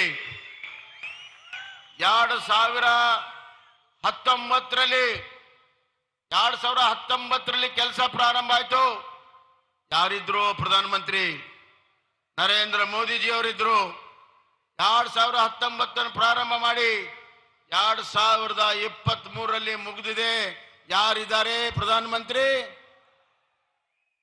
DPR ಮಾಡಿದಾಗ ನರೇಂದ್ರ ಮೋದಿ ಅವರು, ಅದನ್ನ ಪೂರ್ಣಗೊಳಿಸಿ ನ್ಯಾಷನಲ್ ಹೈವೇ ಅಥಾರಿಟಿ ಕೊಟ್ಟಾಗ ನರೇಂದ್ರ ಮೋದಿಜಿ ಅವರು, ಲ್ಯಾಂಡ್ ಅಕ್ವಿಸಿಷನ್ ಮಾಡಿದ್ದು ನರೇಂದ್ರ ಮೋದಿಜಿ ಅವರು, 2 ಹಂತದ 2 ಪ್ಯಾಕೇಜ್ ಅನ್ನ ಮಾಡಿ ಕೆಲಸವನ್ನ ಪ್ರಾರಂಭ ಮಾಡಿದ್ದು, ಅಡಿಗಲನ್ನ ಹಾಕಿದ್ದು ಮೈಸೂರಿನಲ್ಲಿ ಅಡಿಗಲ್ ಹಾಕಿದ್ದು ನರೇಂದ್ರ ಮೋದಿಜಿ ಅವರು. ಇವತ್ತು 2023ಕ್ಕೆ ಸಕ್ಕರೆ ನಾಡಿನ ಮಂಡ್ಯದಲ್ಲಿ ಬಂದು ಅದನ್ನ ಉದ್ಘಾಟನೆ ಮಾಡ್ತಿರುವುದು ನರೇಂದ್ರ ಮೋದಿಜಿ ಅವರು. ತಾವೆಲ್ಲ ನೋಡ್ತಾ ಇದ್ದೀರಿ ಪತ್ರಿಕೆಯಲ್ಲಿ, ನಾನು ಮಾಡಿದೆ. ಸ್ವಾಮಿ, ಯಾರು ಯಾವ ಕಾಲದಲ್ಲಿ ಏನು ಮಾಡಿದ್ದಾರೆ, ಯಾರು ಇದ್ರು ಅನ್ನೋದು ಜನತೆಗೆ ಗೊತ್ತಿದೆ. ನಮ್ಮ ಕಡೆ ಒಂದು ಗಾದೆ ಮಾತಿದೆ, ಜೋಶಿ ಅವ್ರಿಗೆ ಚೆನ್ನಾಗಿ ಗೊತ್ತು. ಪಕ್ಕದ ಮನೆಯಲ್ಲಿ ಗಂಡು ಹಡಿದ್ರೆ ಇವನು ಪೇಡೆ ಕೊಡ್ತಾನೆ. ಅರ್ಥ ಆಯ್ತಾ? ಪಕ್ಕದ ಮನೆಯವನು ಗಂಡು ಹಿಡಿತಾನೆ, ನಮ್ಮ ಕಡೆ ಗಂಡು ಹಡಿದ್ರೆ ಪೇಡೆ ಕೊಡ್ತಾರೆ. ಅವನು ಗಂಡು ಹಡಿದ್ರೆ ಇವನು ತಾನೇ ಹುಡಿಸ್ದಂಗೆ ಪೇಡೆ ಕೊಡ್ತಾನೆ. ಈ ಒಂದು ವ್ಯವಸ್ಥೆ ಆಗಿದೆ. ಆದ್ರಿಂದ ನಾನು ಸತ್ಯವನ್ನೇ ಹೇಳ್ತಾ ಇದ್ದೇನೆ, ಸತ್ಯವನ್ನ ಬಿಟ್ಟು ಏನು ಹೇಳ್ತಾ ಇಲ್ಲ. ಇದನ್ನ ಪ್ರಾರಂಭ ಮಾಡಿದ್ದು ನರೇಂದ್ರ ಮೋದಿಜಿಯವರು, ಅಡಿಗಲ್ ಹಾಕಿದ್ದು ನರೇಂದ್ರ ಮೋದಿಜಿಯವರು, ಉದ್ಘಾಟನೆ ಮಾಡ್ತಿರುವಂತದ್ದು ನರೇಂದ್ರ ಮೋದಿಜಿಯವರು. ಇದು ನರೇಂದ್ರ ಮೋದಿಜಿಯವರ ಕೆಲಸ ಮಾಡುವಂತ ಗತಿ, ನರೇಂದ್ರ ಮೋದಿಯವರು ಕೆಲಸ ಮಾಡುವಂತ ಪದ್ಧತಿ. ಹೈ ಟೈಮ್ಲಿ ಎಲ್ಲ ಪ್ರಾಜೆಕ್ಟ್ ಅನ್ನ ಕಂಪ್ಲೀಟ್ ಮಾಡಿ ಎಫಿಷಿಯಂಟ್ ಆಗಿ ಮಾಡ್ತಿರುವಂತದ್ದು ಇವತ್ತಿನ ಕಾಲದಲ್ಲಿ ಭಾರತ ದೇಶದ ಇತಿಹಾಸದಲ್ಲಿ ಯಾರಾದ್ರೂ ಮಾಡಿದ್ರೆ ನರೇಂದ್ರ ಮೋದಿಜಿಯವರು ಮಾಡಿದ್ದಾರೆ ಅನ್ನುವಂಥ ಮಾತನ್ನ ಹೇಳಕ್ಕೆ ಇಚ್ಛೆ ಪಡ್ತೀನಿ. ಬಂಧುಗಳೇ, ಡಬಲ್ ಇಂಜಿನ್ ಸರ್ಕಾರ ಇದ್ದಿದ್ರಿಂದ ರಾಜ್ಯ ಸರ್ಕಾರವು ಕೂಡ ಸಹಕಾರ ಕೊಟ್ಟು ಈ ಕೆಲಸವನ್ನ ಮಾಡಕ್ ಸಾಧ್ಯ ಆಗಿದೆ. ಇವತ್ತು ಡಬಲ್ ಇಂಜಿನ್ ಸರ್ಕಾರ ಏನ್ ಮಾಡಿದೆ ಅಂತ ಪ್ರಶ್ನೆ ಕೇಳ್ತಾರೆ. ನಾನು ಎಲ್ಲವನ್ನು ಹೇಳಕ್ ಹೋಗುದಿಲ್ಲ, ಒಂದು 2-3 ಪಾಯಿಂಟ್ ಹೇಳ್ತೀನಿ. ಕಿಸಾನ್ ಸನ್ಮಾನ್ ಯೋಜನೆ, ಮೊನ್ನೆ ಬೆಳಗಾಂನಲ್ಲಿ ಅದಕ್ಕೆ ಹಣವನ್ನ ಕೊಟ್ಟರು. ಕಿಸಾನ್ ಸನ್ಮಾನ್ ಯೋಜನೆ ಇದುವರೆಗೂ 16,500 ಕೋಟಿ ರೂಪಾಯಿ 53 ಲಕ್ಷ ಜನ ರೈತರಿಗೆ 16,500 ಕೋಟಿ ರೂಪಾಯಿ ನಮ್ಮ ಕರ್ನಾಟಕಕ್ಕೆ ಭಾರತ ಸರ್ಕಾರ ಮತ್ತು ರಾಜ್ಯ ಸರ್ಕಾರ ಇವತ್ತು 4,000 ಕೋಟಿ, ಒಟ್ಟು 20,000 ಕೋಟಿ ನಮ್ಮ ರೈತರಿಗೆ ಕೊಟ್ಟಿರುವಂತದ್ದು ಡಬಲ್ ಇಂಜಿನ್ ಸರ್ಕಾರ ಅನ್ನುವಂಥ ಮಾತನ್ನ ನಾನು ಹೇಳಕ್ಕೆ ಇಚ್ಛೆ ಪಡ್ತೀನಿ. ಪ್ರಧಾನ ಮಂತ್ರಿ ಆವಾಸ್ ಯೋಜನೆ ಸನ್ಮಾನ್ಯ ಪ್ರಧಾನ ಮಂತ್ರಿಗಳ ಅತ್ಯಂತ ಪ್ರಮುಖವಾಗಿರುವಂತಹ ಯೋಜನೆ. 17 ಲಕ್ಷ ಜನರಿಗೆ ಇವತ್ತು ಪ್ರಧಾನ ಮಂತ್ರಿ ಆವಾಸ್ ಯೋಜನೆ ಮಂಜೂರಾತಿಯಾಗಿ ಕೆಲಸ ನಡೀತಾ ಇದೆ. ಅದೇ ರೀತಿ ಇವತ್ತು ಸುಮಾರು 1,25,00,000 ಆಯುಷ್ಮಾನ್ ಕಾರ್ಡ್ ಇವತ್ತು ಕರ್ನಾಟಕದಲ್ಲಿ ಕೊಟ್ಟಿದ್ರೆ ಅದು ನರೇಂದ್ರ ಮೋದಿಜಿಯವರ ಆಯುಷ್ಮಾನ್ ಯೋಜನೆ ಅನ್ನುವಂತ ಮಾತನ್ನ ನಾನು ಹೇಳಕ್ಕೆ ಇಚ್ಛೆ ಪಡ್ತೇನೆ. 6,000 ಕಿಲೋಮೀಟರ್ಗಿಂತ ಹೆಚ್ಚು ಕಳೆದ 6 ವರ್ಷದಲ್ಲಿ ನ್ಯಾಷನಲ್ ಹೈವೇ ಆಗಿದೆ. ಇದು ಕರ್ನಾಟಕದ ಇತಿಹಾಸದಲ್ಲಿ ದಾಖಲೆ. ಸುಮಾರು 64,000 ಕೋಟಿಯಲ್ಲಿ 6,000 ಕಿಲೋಮೀಟರ್ ನ್ಯಾಷನಲ್ ಹೈವೇ ಮಂಜೂರಾತಿಯಾಗಿ ಪೂರ್ಣಗೊಳ್ತಾ ಇದೆ. ಆದ್ರಿಂದ ಬಂಧುಗಳೇ, ಡಬಲ್ ಇಂಜಿನ್ ಸರ್ಕಾರ ಕರ್ನಾಟಕದ ಅಭಿವೃದ್ಧಿಗಾಗಿ ಸಮೃದ್ಧಿಗಾಗಿ ನಿರಂತರವಾಗಿ ಶ್ರಮವನ್ನ ವಹಿಸ್ತಾ ಇದೆ. ಜನ ಕಲ್ಯಾಣ, ರಾಜ್ಯ ಕಲ್ಯಾಣ, ರಾಷ್ಟ್ರ ಕಲ್ಯಾಣ ಇವು ಎಲ್ಲವನ್ನು ಕೂಡ ಮಾಡ್ತಿರುವಂತಹದ್ದು ಡಬಲ್ ಇಂಜಿನ್ ಸರ್ಕಾರ ಅನ್ನುವಂತ ಮಾತನ್ನ ಈ ಸಂದರ್ಭದಲ್ಲಿ ಇಚ್ಛೆ ಪಡ್ತೇನೆ. ಮಂಡ್ಯದ ಸಕ್ಕರೆ ಕಾರ್ಖಾನೆ ಬಂದು ಬಿದ್ದಿತ್ತು. 3-4 ವರ್ಷ ಪ್ರಾರಂಭ ಮಾಡಿರಲಿಲ್ಲ. ಇಲ್ಲಿ ರೈತ ಬಂದವರೆಲ್ಲ ಹೇಳಿದ ಮೇಲೆ ಕೂಡಲೇ ಕ್ರಮವನ್ನ ತಗೊಂಡು 100 ಕೋಟಿಗಿಂತ ಹೆಚ್ಚು ಅದಕ್ಕೆ ಅನುದಾನವನ್ನ ಕೊಟ್ಟು ಮಂಡ್ಯ ಸಕ್ಕರೆ ಕಾರ್ಖಾನೆ ಮೈ ಶುಗರ್ ಅನ್ನ ಪ್ರಾರಂಭ ಮಾಡಿರುವ ಶ್ರೇಯಸ್ಸು ಕರ್ನಾಟಕದ ಬಿಜೆಪಿ ಸರ್ಕಾರಕ್ಕೆ ಅನ್ನುವಂತ ಮಾತನ್ನ ನಾನು ಹೇಳಕ್ಕೆ ಇಚ್ಛೆ ಪಡ್ತೇನೆ. ಈ ವರ್ಷ ಎಥನಾಲ್ ಪ್ಲಾಂಟ್ ಮಂಡ್ಯ ಶುಗರ್ ಫ್ಯಾಕ್ಟರಿಯಲ್ಲಿ ನಾವು ಪ್ರಾರಂಭ ಮಾಡ್ತೇವೆ ಅನ್ನುವಂತ ಮಾತನ್ನ ಈ ಸಂದರ್ಭದಲ್ಲಿ ಹೇಳಕ್ಕೆ ಇಚ್ಛೆ ಪಡ್ತೇನೆ. ಬಿಸಿ ನಾಲೆ ಡಿಸ್ಟ್ರಿಬ್ಯೂಟರಿಗಳನ್ನ ಅಭಿವೃದ್ಧಿ ಮಾಡುವಂತ ಕಟ್ಟಕಡೆಯ ರೈತನಿಗೆ ಮುಟ್ಟಲು ಇವತ್ತು ಯೋಜನೆಗಳನ್ನು ಅನುಮೋದನೆಯನ್ನು ಮಾಡಿದ್ದೇನೆ. ಪುರಗಾಲಿ ಏತ ನೀರಾವರಿಯನ್ನ ಪೂರ್ಣಗೊಳಿಸ್ತೇವೆ. ನೀರಾವರಿಯ ಎಲ್ಲ ಬೇಡಿಕೆಗಳನ್ನ ನಾವು ಈಡೇರಿಸಲು ಬದ್ಧರಾಗಿದ್ದೇವೆ ಅನ್ನುವಂತ ಮಾತನ್ನ ಈ ಸಂದರ್ಭದಲ್ಲಿ ಹೇಳಕ್ಕೆ ಇಚ್ಛೆ ಪಡ್ತೇನೆ. ಮತ್ತು ಪ್ರಧಾನ ಮಂತ್ರಿ ಸಡಕ್ ಯೋಜನೆ 152 ಕಿಲೋಮೀಟರ್ ಮಂಡ್ಯದಲ್ಲಿ ಆಗಿದೆ. ಕಿಸಾನ್ ಸನ್ಮಾನ್ ಯೋಜನೆ ಮಂಡ್ಯದಲ್ಲಿ 2,70,522 farmers have been benefited by Kisan Sanman ಯೋಜನೆ in Mandya district. ಮಂಡ್ಯ 1ರಲ್ಲಿ 2 ಲಕ್ಷಕ್ಕಿಂತ ಹೆಚ್ಚು ಜನರಿಗೆ ಕಿಸಾನ್ ಸನ್ಮಾನ್ ಯೋಜನೆ ಇವತ್ತು ಮುಟ್ಟಿರುವಂತಹದ್ದು ತಾವೆಲ್ಲರೂ ಕೂಡ ಅರ್ಥವರಾಗಿದ್ದೀರಿ ಅನ್ನುವಂತ ಮಾತನ್ನ ಈ ಸಂದರ್ಭದಲ್ಲಿ ಹೇಳಕ್ಕೆ ಇಚ್ಛೆ ಪಡ್ತೇನೆ. ಅದೇ ರೀತಿ ಇವತ್ತು ರೈತ ವಿದ್ಯಾನಿಧಿ ರಾಜ್ಯ ಸರ್ಕಾರದ್ದು 35,000 ಮಕ್ಕಳಿಗೆ ರೈತರ ಮಕ್ಕಳಿಗೆ ರೈತ ವಿದ್ಯಾನಿಧಿಯನ್ನ ಇವತ್ತು ನಾವು ಮಾಡಿದ್ದೇವೆ. ಆಯುಷ್ಮಾನ್ ಕಾರ್ಡ್ನಲ್ಲಿ 4,69,000 ಆಯುಷ್ಮಾನ್ ಕಾರ್ಡು ಮಂಡ್ಯ ಜಿಲ್ಲೆಯಲ್ಲಿದೆ. ಮಂಡ್ಯಗೆ ಕೊಟ್ಟಿರುವಂತಹ ಕೊಡುಗೆ ಅಪಾರವಾಗಿದೆ ಅನ್ನುವಂತ ಮಾತನ್ನ ಈ ಸಂದರ್ಭದಲ್ಲಿ ನಾನು ಹೇಳಕ್ಕೆ ಇಚ್ಛೆ ಪಡ್ತೇನೆ. ಹೀಗೆ ಮಂಡ್ಯ ಅಭಿವೃದ್ಧಿ, ಮಂಡ್ಯ ಈಸ್ ಇಂಡಿಯಾ ಅದನ್ನ ಕಲ್ಪನೆಯನ್ನು ಇಟ್ಕೊಂಡು ನಾವು ಇವತ್ತು ಸೂಪರ್ ಹೈವೇ ಜೊತೆಗೆ ಇಲ್ಲಿಯ ಎಲ್ಲ ಬೇಕು ಬೇಡಿಕೆಗಳಿಗೆ ಬಿಜೆಪಿ ಮಾತ್ರ ಮಾಡಕ್ ಸಾಧ್ಯ, ಡಬಲ್ ಇಂಜಿನ್ ಮಾತ್ರ ಮಾಡಕ್ ಸಾಧ್ಯ. ಬಂಧುಗಳೇ, ನನ್ನ ಕೊನೆಯ ಮಾತು, ತಾವೆಲ್ಲರನ್ನೂ ಪರೀಕ್ಷೆ ಮಾಡಿ ನೋಡಿದ್ದೀರಿ, ಎಲ್ಲರನ್ನೂ 30 ವರ್ಷದಿಂದ ಪರೀಕ್ಷೆ ಮಾಡಿ ನೋಡಿದ್ದೀರಿ. ಬಿಜೆಪಿ ಕಳೆದ 4 ವರ್ಷದಲ್ಲಿ ನಮ್ಮ ಸರ್ಕಾರ ಇಲ್ಲಿ ಮಾಡಿರುವಂತಹ ಕೆಲಸಗಳನ್ನ ನೋಡಿ, ನಮ್ಮ ರಿಪೋರ್ಟ್ ಕಾರ್ಡ್ ಅನ್ನ ನೋಡಿ, ದಯವಿಟ್ಟು ನೀವು ಆಶೀರ್ವಾದವನ್ನ ಮಾಡಿ ಮುಂದಿನ ದಿನಗಳಲ್ಲಿ ಮಂಡ್ಯನ ಸಕ್ಕರೆಯ ನಾಡಿನ ಜೊತೆಗೆ ಇಡೀ ಭಾರತ ದೇಶದಲ್ಲಿಯ ನಂಬರ್ 1 ಜಿಲ್ಲೆ ಮಾಡೋದಕ್ಕೆ ನಾವು ಕಂಕಣ ಬದ್ಧರಾಗಿದ್ದೇವೆ ಅನ್ನುವಂತ ಮಾತನ್ನ ಹೇಳಿ, ನನಗೆ ಗೊತ್ತಿದೆ ಮಂಡ್ಯದ ಜನ ಸಕ್ಕರೆ ಅಷ್ಟೇ ಸಿಹಿಯಾಗಿರುವಂತವ್ರು, ಮಾತು ಕೊಟ್ರೆ ತಪ್ಪೋದಿಲ್ಲ, ಅತ್ಯಂತ ಪ್ರಾಮಾಣಿಕರು. ಈ ದೊಡ್ಡ ಸಭೆಯನ್ನು ನೋಡಿದಾಗ ನನಗೆ ವಿಶ್ವಾಸ ಇದೆ, ಮಂಡ್ಯ ಜಿಲ್ಲೆಯಲ್ಲಿ 30 ವರ್ಷದ ವ್ಯವಸ್ಥೆ ಬದಲಾವಣೆ ಆಗ್ತದೆ. ಸನ್ಮಾನ್ಯ ನರೇಂದ್ರ ಮೋದಿಜಿಯವರ ಕೈಯನ್ನ ಬಲಪಡಿಸ್ತೀರಿ, ಡಬಲ್ ಇಂಜಿನ್ಗೆ ಆಶೀರ್ವಾದ ಮಾಡಬೇಕೆಂದು ಕಳಕಳಿ ವಿನಂತಿಯನ್ನ ಮಾಡಿ ನಿಮ್ಗೆಲ್ಲರಿಗೂ ವಂದಿಸಿ ನಾನು ಮಾತನ್ನು ಮುಗಿಸ್ತೇನೆ. ಭಾರತ್ ಮಾತಾ ಕಿ, ಭಾರತ್ ಮಾತಾ ಕಿ. Good words shared by Honorable Chief Minister, highlighting the achievements of the government. ಇದಕ್ಕಾಗಿ ಸನ್ಮಾನ್ಯ ಮುಖ್ಯಮಂತ್ರಿಗಳಿಗೆ ನಮ್ಮ ಹೃತ್ಪೂರ್ವಕ ಧನ್ಯವಾದಗಳನ್ನು ಅರ್ಪಿಸುತ್ತೇವೆ. ಇನ್ನೀಗ ಎಲ್ಲರ ನಿರೀಕ್ಷೆಯ ಐತಿಹಾಸಿಕ ಕ್ಷಣ ಬಂದಿದೆ ಬಂಧುಗಳೇ. The historic moment is here. May we very humbly request Mananiya Pradhan Mantri ji to unveil the plaque to mark the dedication to the nation of Bengaluru-Mysuru Express Highway and laying of foundation stone of 4-lane Mysore to Kushal Nagara section of NH 275.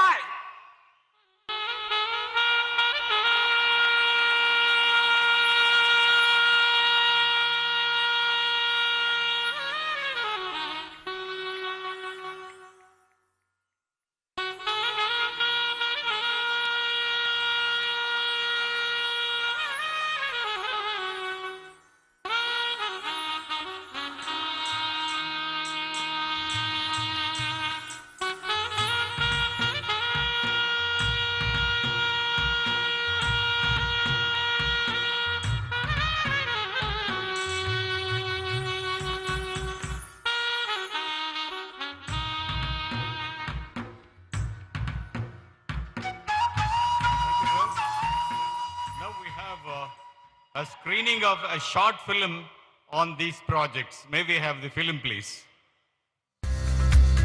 The country has seen an astonishing growth in infrastructure development, especially in highway sector in the last 9 years under the visionary leadership of PM Shri Narendra Modi. In the last 9 years, investment in national highways construction has increased over 8 times from about rupees 20,000 crore in 2014 to over rupees 1,72,000 crore now. जब हम infrastructure की बात करते हैं तो अधिकतर लोगों के मन में पहली तस्वीर सड़कों या फ्लाईओवर की हो जाती है। ट्रांसपोर्ट इंफ्रास्ट्रक्चर के विकास पर आज भारत जितना काम कर रहा है उतना पहले कभी नहीं हुआ। Karnataka has been a strong partner of this development journey with over rupees 57,000 crore investment in road projects of over 2,500 kilometer length, out of which more than 70% of projects are completed and rest are in the final stages of completion. To further strengthen the world-class road connectivity for the people of Karnataka, the 6-lane access-controlled highway is being inaugurated by the Honorable Prime Minister Shri Narendra Modi. This 6-lane access-controlled highway has a total length of 117 kilometers and has been completed at the cost of 8,400 crore rupees. This highway will reduce the commuting time between the cities of Bengaluru and Mysuru from 3 hours to approximately 1 hour 15 minutes and provide better connectivity to the areas of Srirangapatna, Coorg, Ooty and Wayanad, which will boost tourism potential. This highway comprises of total 10 lanes, with 6 lanes of main carriageway and 2-lane service road on either side. The construction of this 6-lane access-controlled highway also involves 4 rail-over bridges, 9 major bridges, 40 minor bridges, and 89 underpasses and overpasses. With better infrastructure will come better opportunities, and this will boost the business opportunities and movement of agriculture produce with ease. Also, on this occasion, the foundation stone is being laid for the work of 4-laning of the Mysuru-Kushalnagar section of the NH 275, which will be constructed in 4 packages with a cost of rupees 4,100 crores and which will be of 93 kilometer length. This project enhances better connectivity to tourist places like Coorg and Mangaluru with reduction in travel time from Bengaluru to Kushalnagar from 5 hours to 2.5 hours. Further, this also serves as an alternate route to Mangaluru port, and there will be reduction in congestion of the cities like Yelavala, Bilikere and Hunsur. With new highway projects, Karnataka under double-engine government gets new wings of development, fulfilling people's aspirations and ushering in a new era of prosperity.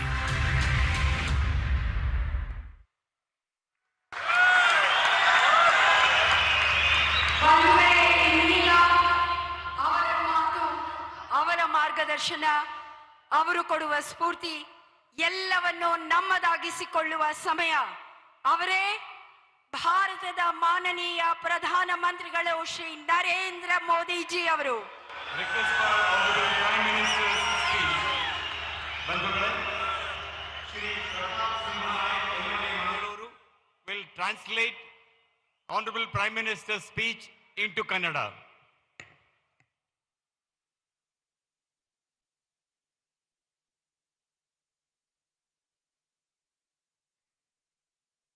Bharat माता की, भारत माता की। ಕರ್ನಾಟಕದ ಎಲ್ಲ ಸಹೋದರ ಸಹೋದರಿ ಯಾರಿಗೆ ನನ್ನ ನಮಸ್ಕಾರಗಳು। ताई भुवनेश्वरी को भी मेरा नमस्कार।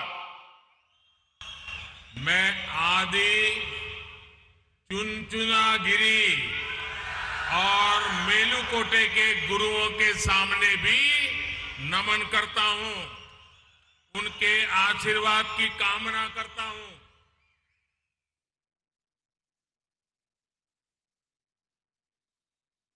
ತಾಯಿ ಭುವನೇಶ್ವರಿಗೂ ನನ್ನ ನಮಸ್ಕಾರಗಳು। ನಾನು ಆದಿಚುಂಚನಗಿರಿ ಹಾಗೂ ಮೇಲುಕೋಟೆಯ ಗುರುಗಳಿಗೂ ನಮನಗಳನ್ನು ಸಲ್ಲಿಸುತ್ತೇನೆ, ಅವರ ಆಶೀರ್ವಾದವನ್ನ ಬೇಡುತ್ತೇನೆ। बीते कुछ समय में मुझे कर्नाटका के अलग अलग क्षेत्रों में जनता जनार्दन के दर्शन का अवसर मिला है। हर जगह कर्नाटका की जनता अभूतपूर्व आशीर्वाद दे रही है और मंड्या के लोगों के तो आशीर्वाद में भी मिठास होती है। सक्करे नगरा मधुर मंड्या, मंड्या के इस प्यार से, इस सत्कार से मैं अभिभूत हूं। मैं आप सभी का सर झुका करके वंदन करता हूं। ಸಮಯಗಳಿಂದ ನನಗೆ ಕರ್ನಾಟಕದ ಬೇರೆ ಬೇರೆ ಪ್ರದೇಶದ ಜನಾರ್ದನರ ದರ್ಶನ ಮಾಡುವ ಅವಕಾಶ ಲಭಿಸಿದೆ। ಪ್ರತಿ ಸ್ಥಳದಲ್ಲಿಯೂ ಕರ್ನಾಟಕದ ಜನತೆಯ ಅಭೂತಪೂರ್ವ ಆಶೀರ್ವಾದವನ್ನ ನೀಡಿದ್ದಾರೆ। ಅದರಲ್ಲಿಯೂ ಮಂಡ್ಯದ ಜನರ ಆಶೀರ್ವಾದದ ಸವಿ ಮತ್ತು ಮಾಧುರ್ಯದಿಂದ ಕೂಡಿದೆ। ಸಕ್ಕರೆಯ ನಗರ ಮಧುರ ಮಂಡ್ಯದ ಈ ಪ್ರೀತಿಯ ಈ ಸತ್ಕಾರದಲ್ಲಿ ನಾನು ಮಿಂದು ಪುನೀತನಾಗಿದ್ದೇನೆ। ನಿಮಗೆಲ್ಲರಿಗೂ ನಾನು ಶಿರಬಾಗಿ ನಮಸ್ಕಾರವನ್ನ ಹೇಳ್ತೇನೆ। डबल इंजन सरकार का ये निरंतर प्रयास है कि आपके इस प्यार के, आपका जो ऋण है उसको हम ब्याज सहित चुकाएं, तेज विकास करके चुकाएं। अभी हजारों करोड़ रुपए के जिन इंफ्रास्ट्रक्चर प्रोजेक्ट का शिलान्यास और लोकार्पण यहां हुआ है, ये इसी प्रयास का हिस्सा है। ಸರ್ಕಾರದ ನಿರಂತರ ಪ್ರಯತ್ನ ತಮ್ಮ ಈ ಪ್ರೀತಿಯ ಋಣವನ್ನ ಬಡ್ಡಿ ಸಹಿತವಾಗಿ ಹಿಂದಿರುಗಿಸುವಂತದ್ದಾಗಿದೆ। ಈ ವೇಗದ ಅಭಿವೃದ್ಧಿ ಮಾಡಿ ಇದನ್ನ ತೀರಿಸುತ್ತೇವೆ। ಈಗ ತಾನೇ ಸಾವಿರಾರು ಕೋಟಿ ರೂಪಾಯಿಗಳ ಮೂಲಭೂತ ಸೌಕರ್ಯಗಳ ಯೋಜನೆಯ ಶಿಲಾನ್ಯಾಸ ಮತ್ತು ಲೋಕಾರ್ಪಣೆ ಆಗಿದೆ। ಇದು ಇದೇ ಪ್ರಯತ್ನದ ಭಾಗವಾಗಿದೆ। बीते कई दिनों से देश में बेंगलुरु मैसूरू एक्सप्रेसवे की बहुत चर्चा है। सोशल मीडिया पर एक्सप्रेसवे से जुड़ी तस्वीरें वायरल हो रही है।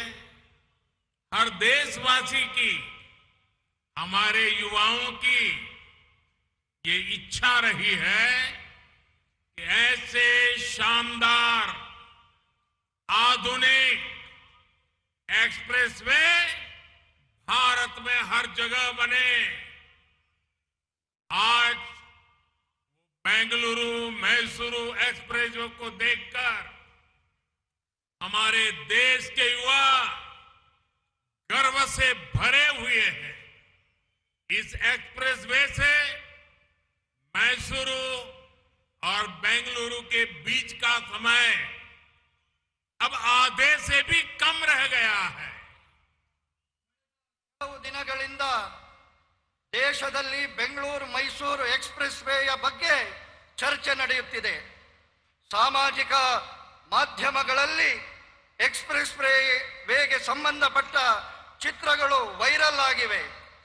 ಪ್ರತಿ ಭಾರತೀಯನಿಗೂ ಈ ದೇಶದ ಪ್ರತಿ ಯುವಕನಿಗೂ ಒಂದು ಇಚ್ಛೆ ಇತ್ತು. ಈ ದೇಶದ ರಸ್ತೆಗಳು ಅಭೂತಪೂರ್ವವಾಗಿ ಆಧುನಿಕವಾಗಿ ಆಗಬೇಕು. ಇವತ್ತು ಬೆಂಗಳೂರು ಮೈಸೂರಿನ ಈ ಹೆದ್ದಾರಿಯನ್ನ ನೋಡುವಾಗ ಆ ಯುವಕರ ಮನದಲ್ಲಿ ಹೆಮ್ಮೆ ಗರ್ವ ಮೂಡಿ ಬಂದಿದೆ. ಮತ್ತು ಈ ಕಾರಣಕ್ಕೆ ಮೈಸೂರು ಮತ್ತು ಬೆಂಗಳೂರಿನ ಮಧ್ಯದ ಪ್ರಯಾಣದ ಸಮಯ ಅರ್ಧಕ್ಕಿಂತಲೂ ಕಡಿಮೆಯಾಗಿದೆ. आज मैसूरू कुशलनगर 4 लेन का भी शिलान्यास हुआ है। ये सभी प्रोजेक्ट्स इस क्षेत्र में सबका विकास को और गति देंगे, समृद्धि के रास्ते खोलेंगे। आप सभी को कनेक्टिविटी के इन प्रोजेक्ट्स के लिए आप सबको बहुत बहुत बधाई। ಮತ್ತು ಕುಶಾಲನಗರದ ಚತುಷ್ಪಥ ರಸ್ತೆಯ ಶಿಲಾನ್ಯಾಸವೂ ಆಗಿದೆ. ಈ ಎಲ್ಲ ಯೋಜನೆಗಳು ಈ ಕ್ಷೇತ್ರದ ವಿಕಾಸದ ಜೊತೆಗೆ ವೇಗವನ್ನು ನೀಡುತ್ತದೆ, ಸಮೃದ್ಧಿಯ ರಹದಾರಿಗಳನ್ನು ತೆರೆಯುತ್ತದೆ. ನಿಮಗೆಲ್ಲರಿಗೂ ಈ ಸಂಪರ್ಕದ ಯೋಜನೆಗಳಿಗಾಗಿ ತುಂಬಾ ತುಂಬಾ ಅಭಿನಂದನೆಗಳು. भारत में जब भी इंफ्रास्ट्रक्चर के विजन से जुड़ी चर्चा होती है तब दो महान विभूतियों का नाम हमेशा अग्रणी रहता है। कृष्णराजा वडियार और सर एम विश्वेश्वरैया, ये दोनों महापुरुष इसी धरती के संतान थे और उन्होंने पूरे देश को एक नई दृष्टि दी, ताकत दी। इन महान विभूतियों ने आपदा को अवसर में बदला, इंफ्रास्ट्रक्चर का महत्व समझा और ये आज की पीढ़ियों का सौभाग्य है। पूर्वजों की तपस्या का उन्हें आज लाभ मिल रहा है। ಭಾರತದಲ್ಲಿ ಯಾವಾಗ ಎಲ್ಲ ಮೂಲಭೂತ ಸೌಕರ್ಯಗಳ ದೂರದರ್ಶಿತ್ವದ ಜೊತೆಗಿನ ಚರ್ಚೆ ಆಗುತ್ತದೆ ಆವಾಗ ಎಲ್ಲ ಇಬ್ಬರು ಮಹಾನ್ ವಿಭೂತಿ ಪುರುಷರ ಹೆಸರು ಅಗ್ರಣಿಯಲ್ಲಿ ಬಂದು ನಿಲ್ತದೆ. ಕೃಷ್ಣರಾಜ ಒಡೆಯರ್ ಮತ್ತು ಸರ್ ಎಂ ವಿಶ್ವೇಶ್ವರಯ್ಯನವರು. ಈ ಇಬ್ಬರು ಮಹಾಪುರುಷರನ್ನ ಈ ಪುಣ್ಯ ಭೂಮಿ ಭಾರತಕ್ಕೆ ನೀಡಿದೆ. ಈ ಮಹಾನ್ ಪುರುಷರ ಆಪತ್ತನ್ನ, ಸಂಕಷ್ಟವನ್ನ ಅವಕಾಶವಾಗಿ ಪರಿವರ್ತಿಸುವ ದೂರದರ್ಶಿತ್ವದ ಕಾರಣಕ್ಕೆ ಇವತ್ತಿನ ಪೀಳಿಗೆ ಅವರ ತಪಸ್ಸಿನ ಫಲದ ಲಾಭವನ್ನ ಅನುಭವಿಸ್ತಾ ಇದೆ. ऐसे ही महान व्यक्तित्वों से प्रेरित होकर में आधुनिक इंफ्रास्ट्रक्चर पर काम हो रहा। आज भारतमाला और सागरमाला योजना से कर्नाटका बदल रहा है, देश बदल रहा है। जब दुनिया कोरोना की मुश्किलों से जूझ रही थी तब भी भारत ने इंफ्रास्ट्रक्चर के बजट को कई गुना बढ़ाया है।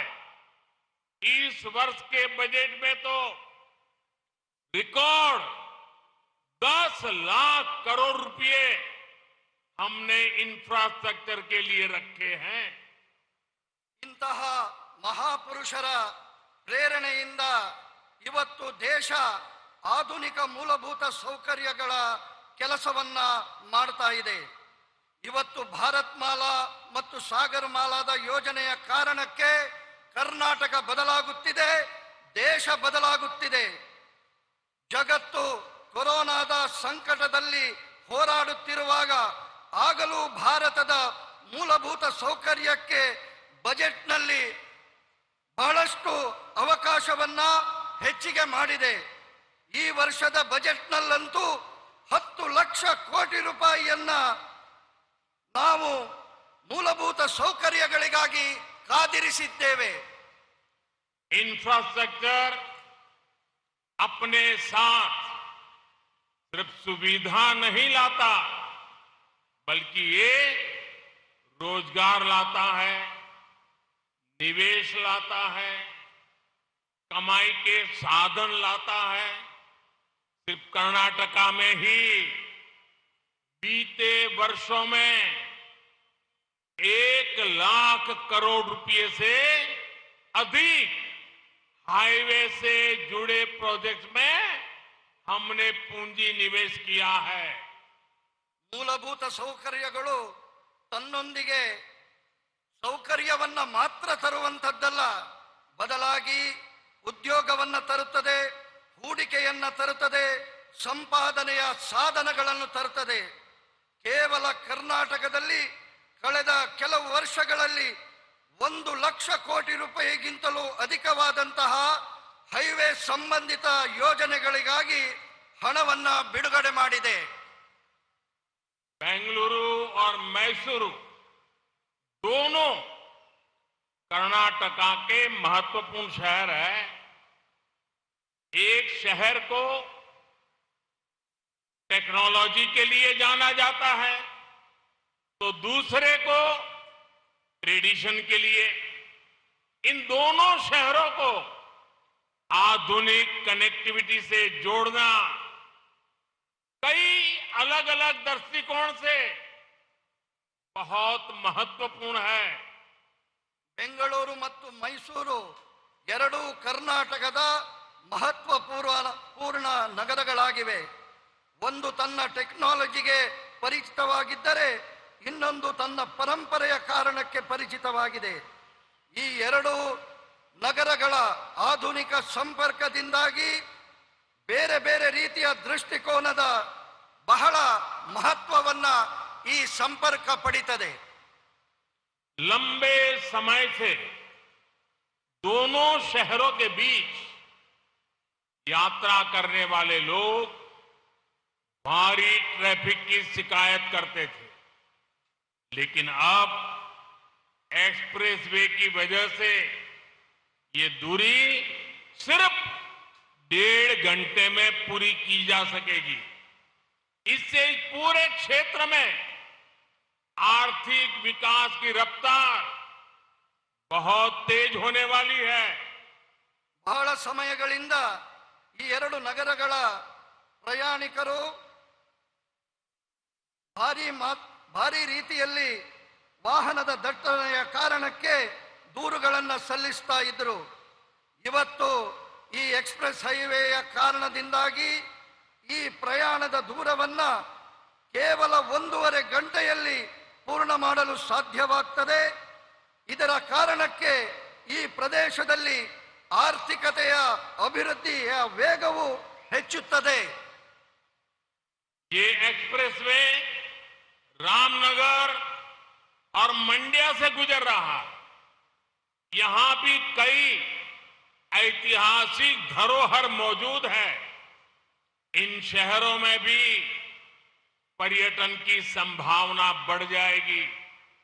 इससे मैसूरू तक पहुंचना आसान तो होगा ही, साथ ही मां कावेरी की जन्मस्थली कोडागु तक पहुंचना भी सरल हो जाएगा.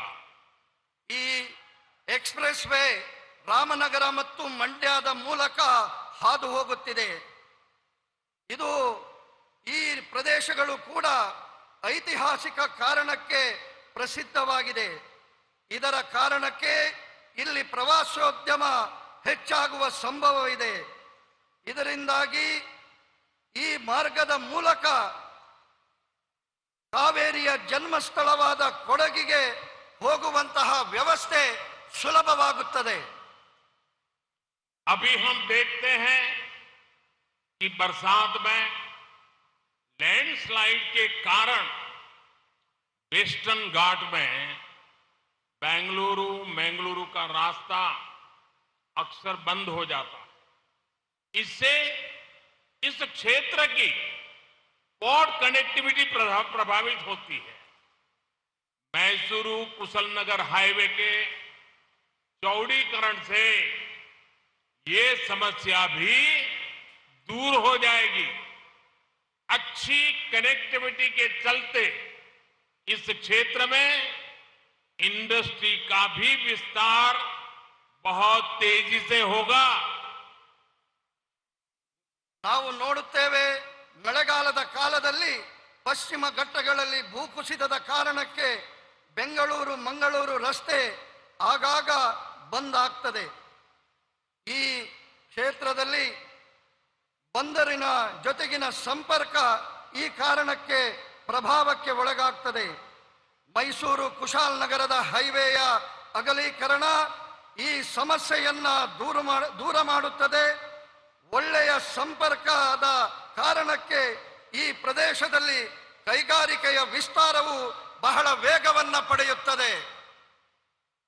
साल 2014 से पहले कांग्रेस की जो सरकार केंद्र में थी और मिलीजुली सरकार थी, भांति भांति लोगों के समर्थन से चल रही थी, उसने गरीब आदमी को, गरीब परिवारों को तबाह करने में कोई कसर बाकी नहीं छोड़ी थी।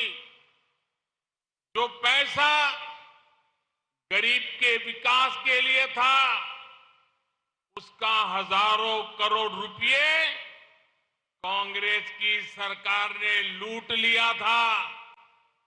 कांग्रेस को कभी गरीब के दुख दर्द से कोई फर्क नहीं पड़ा है। 2014ರ ಮೊದಲಿನ ಕೇಂದ್ರದ ಕಾಂಗ್ರೆಸ್ ಸರ್ಕಾರಗಳು ಬಡವರ ಬಗ್ಗೆ ಯಾವುದೇ ರೀತಿಯಲ್ಲಿಯೂ ಸಂವೇದನೆಯನ್ನ ತೋರಿಸಲಿಲ್ಲ. ಬಡವರ ದುಃಖ ನೋವುಗಳ ಪರಿಚಯ ಅವರಿಗೆ ಇರಲಿಲ್ಲ. ಕೇಂದ್ರದ ವಿಕಾಸಕ್ಕಾಗಿ ಬಡವರಿಗೋಸ್ಕರ ಕೊಟ್ಟಂತಹ ಸಾವಿರಾರು ಕೋಟಿ ರೂಪಾಯಿಯನ್ನ ಕಾಂಗ್ರೆಸ್ಸಿನ ಸರ್ಕಾರಗಳು ಲೂಟಿ ಮಾಡಿದವು. 2014 में जब आपने मुझे वोट देकर के सेवा का मौका दिया, तो देश में गरीब की सरकार बनी, गरीब का दुख दर्द समझने वाली संवेदनशील सरकार बनी। इसके बाद भाजपा की केंद्र सरकार ने पूरी ईमानदारी से गरीब की सेवा करने का प्रयास किया, गरीब के जीवन से मुश्किल कम करने का लगातार प्रयास किया। 2014ರಲ್ಲಿ ನೀವು ಮತವನ್ನ ನೀಡುವುದರ ಮೂಲಕ ನನಗೆ ನಿಮ್ಮೆಲ್ಲರ ಸೇವೆ ಮಾಡುವ ಅವಕಾಶವನ್ನ ಕಲ್ಪಿಸಿಕೊಟ್ರಿ. ಆಗ ದೇಶದಲ್ಲಿ ನಿಜವಾದ ಬಡವರ ಪರವಾದಂತಹ ಸರ್ಕಾರ ಅಸ್ತಿತ್ವಕ್ಕೆ ಬಂತು. ಬಡವರ ದುಃಖ ನೋವುಗಳನ್ನ ಅರ್ಥ ಮಾಡಿಕೊಳ್ಳುವ ಸಂವೇದನಾಶೀಲ ಸರ್ಕಾರ ಬಂತು. ಇದರ ನಂತರ ಬಿಜೆಪಿಯ ಕೇಂದ್ರ ಸರ್ಕಾರ ಪೂರ್ಣ ಪ್ರಾಮಾಣಿಕತೆಯ ಜೊತೆಗೆ ಬಡವರ ಸೇವೆಯನ್ನ ಮಾಡುವ ಪ್ರಯತ್ನ ಮಾಡ್ತಾ ಇದೆ. ಬಡವರ ಜೀವನದ ಕಷ್ಟಗಳನ್ನ ದೂರ ಮಾಡುವಂತಹ ಪ್ರಯತ್ನ ಮಾಡ್ತಾ ಇದೆ. गरीब के पास पक्का घर हो, गरीब के घर में नल से जल आए, उज्ज्वला का गैस कनेक्शन हो, बिजली कनेक्शन हो, गांव तक सड़कें बने, अस्पताल बने, इलाज की चिंता कम हो, इसे भाजपा की सरकार ने सर्वोच्च प्राथमिकता दी है। ಬಡವನಿಗೆ ಸ್ವಂತ ಮನೆ ಇರಬೇಕು, ಮನೆಗೆ ನಲ್ಲಿ ನೀರಿನ ಸಂಪರ್ಕ ಇರಬೇಕು, ಅವನ ಬಳಿ ಉಜ್ವಲಾದ ಗ್ಯಾಸ್ ಕನೆಕ್ಷನ್ ಬೇಕು, ಪ್ರದೇಶಗಳಿಗೆ ರಸ್ತೆ ಬೇಕು, ಆಸ್ಪತ್ರೆಗಳು ಆಗಬೇಕು, ಅವರ ಚಿಕಿತ್ಸೆಯ ಚಿಂತೆ ದೂರ ಆಗಬೇಕು. ಇದನ್ನ ಬಿಜೆಪಿಯ ಸರ್ಕಾರ ಸರ್ವೋಚ್ಚವಾದಂತಹ ಪ್ರಾಥಮಿಕತೆಯನ್ನ ಆದ್ಯತೆಯನ್ನ ನೀಡಿದೆ. बीते 9 वर्षों में भाजपा सरकार की योजनाओं से करोड़ों गरीबों का जीवन आसान हुआ है। कांग्रेस के समय में गरीब को सुविधाओं के लिए सरकार के पास चक्कर लगाने पड़ते थे।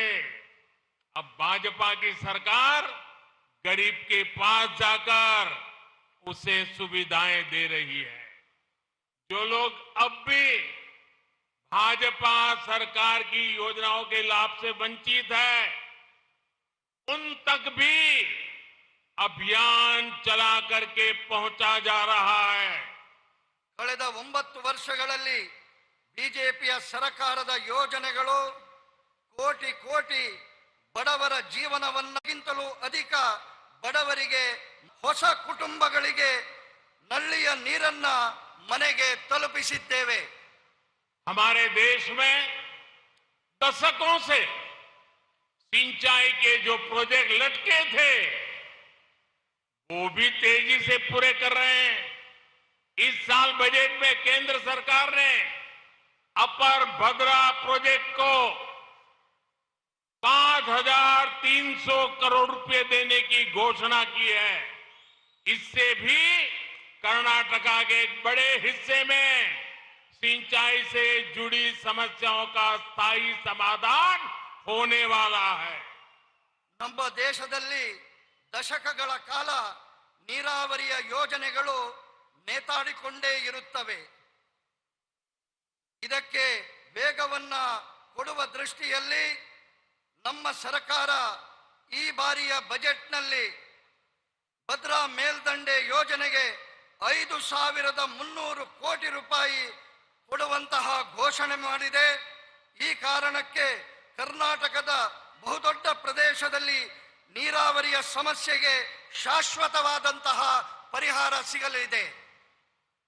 किसानों की छोटी छोटी समस्याओं को दूर करके भी भाजपा सरकार उनकी चिंता का स्थायी समाधान कर रही है। पीएम किसान सम्मान निधि के तहत कर्नाटका के किसानों के बैंक खातों में 12,000 करोड़ रुपए सीधे ट्रांसफर किए गए हैं। यहां मंड्या के भी 2.25 लाख किसानों के बैंक खातों में 600 करोड़ रुपए केंद्र की भाजपा सरकार ने भेजे हैं। ರೈತರ ಸಣ್ಣ ಸಣ್ಣ ಸಮಸ್ಯೆಗಳಿಗೂ ಕೂಡ ದೂರ ಮಾಡುವಂತಹ ಪ್ರಯತ್ನವನ್ನ ಭಾರತೀಯ ಜನತಾ ಪಾರ್ಟಿಯ ಸರ್ಕಾರ ಶಾಶ್ವತ ಪರಿಹಾರದ ಮೂಲಕ ಮಾಡುವಂತಹ ಪ್ರಯತ್ನ ಮಾಡ್ತಾ ಇದೆ. ಪಿಎಂ ಕಿಸಾನ್ ಸಮ್ಮಾನ್ ನಿಧಿಯ ಮೂಲಕ ಕರ್ನಾಟಕದ ರೈತರ ಬ್ಯಾಂಕ್ ಖಾತೆಗಳಿಗೆ 12,000 ಕೋಟಿಗಿಂತಲೂ ಅಧಿಕವಾದಂತಹ ಹಣ ನೇರವಾಗಿ ಅವರ ಖಾತೆಗೆ ಜಮೆಯಾಗಿದೆ. ಈ ಮಂಡ್ಯದಲ್ಲಿಯೂ ಕೂಡ 3.25 ಲಕ್ಷ ರೈತರ ಖಾತೆಗಳಿಗೆ 600 ಕೋಟಿ ರೂಪಾಯಿಗಿಂತಲೂ ಅಧಿಕ ಕೇಂದ್ರ ಸರ್ಕಾರ ನೀಡಿದೆ. वैसे मैं भाजपा की कर्नाटक की सरकार का एक और बात के लिए भी प्रशंसा करूंगा। पीएम किसान सम्मान निधि में केंद्र सरकार जो 6,000 रुपया भेजती है, कर्नाटका सरकार उसमें 4,000 रुपया और जोड़ देती है। यानी डबल इंजन सरकार में किसानों को डबल लाभ हो रहा है, उनकी समस्याओं का समाधान हो रहा है। ನಾನು ಒಂದು ಮಾತಿಗಾಗಿ ಕರ್ನಾಟಕದ ಸರ್ಕಾರವನ್ನ ಅಭಿನಂದಿಸುತ್ತೇನೆ. ಪಿಎಂ ಕಿಸಾನ್ ಸಮ್ಮಾನ್ ನಿಧಿಯ ಜೊತೆಗೆ ಕೇಂದ್ರ ಸರ್ಕಾರದ 6,000 ಜೊತೆಗೆ ಕರ್ನಾಟಕದ ಸರ್ಕಾರವು 4,000 ರೂಪಾಯಿಯನ್ನ ಜೋಡಿಸಿ ನೀಡುತ್ತಿದೆ. ಈ ಕಾರಣಕ್ಕೆ ಡಬಲ್ ಇಂಜಿನ್ ಸರ್ಕಾರದ ಕಾರಣಕ್ಕೆ ರೈತರಿಗೆ ಡಬಲ್ ಲಾಭ ಆಗ್ತಾ ಇದೆ, ಅವರ ಸಮಸ್ಯೆಗಳಿಗೆ ಪರಿಹಾರ ಸಿಗ್ತಾ ಇದೆ. कर्नाटका के सक्करे नगरा मधुर मंड्या के हमारे गन्ना किसानों को दशकों से एक और समस्या का सामना करना पड़ता था।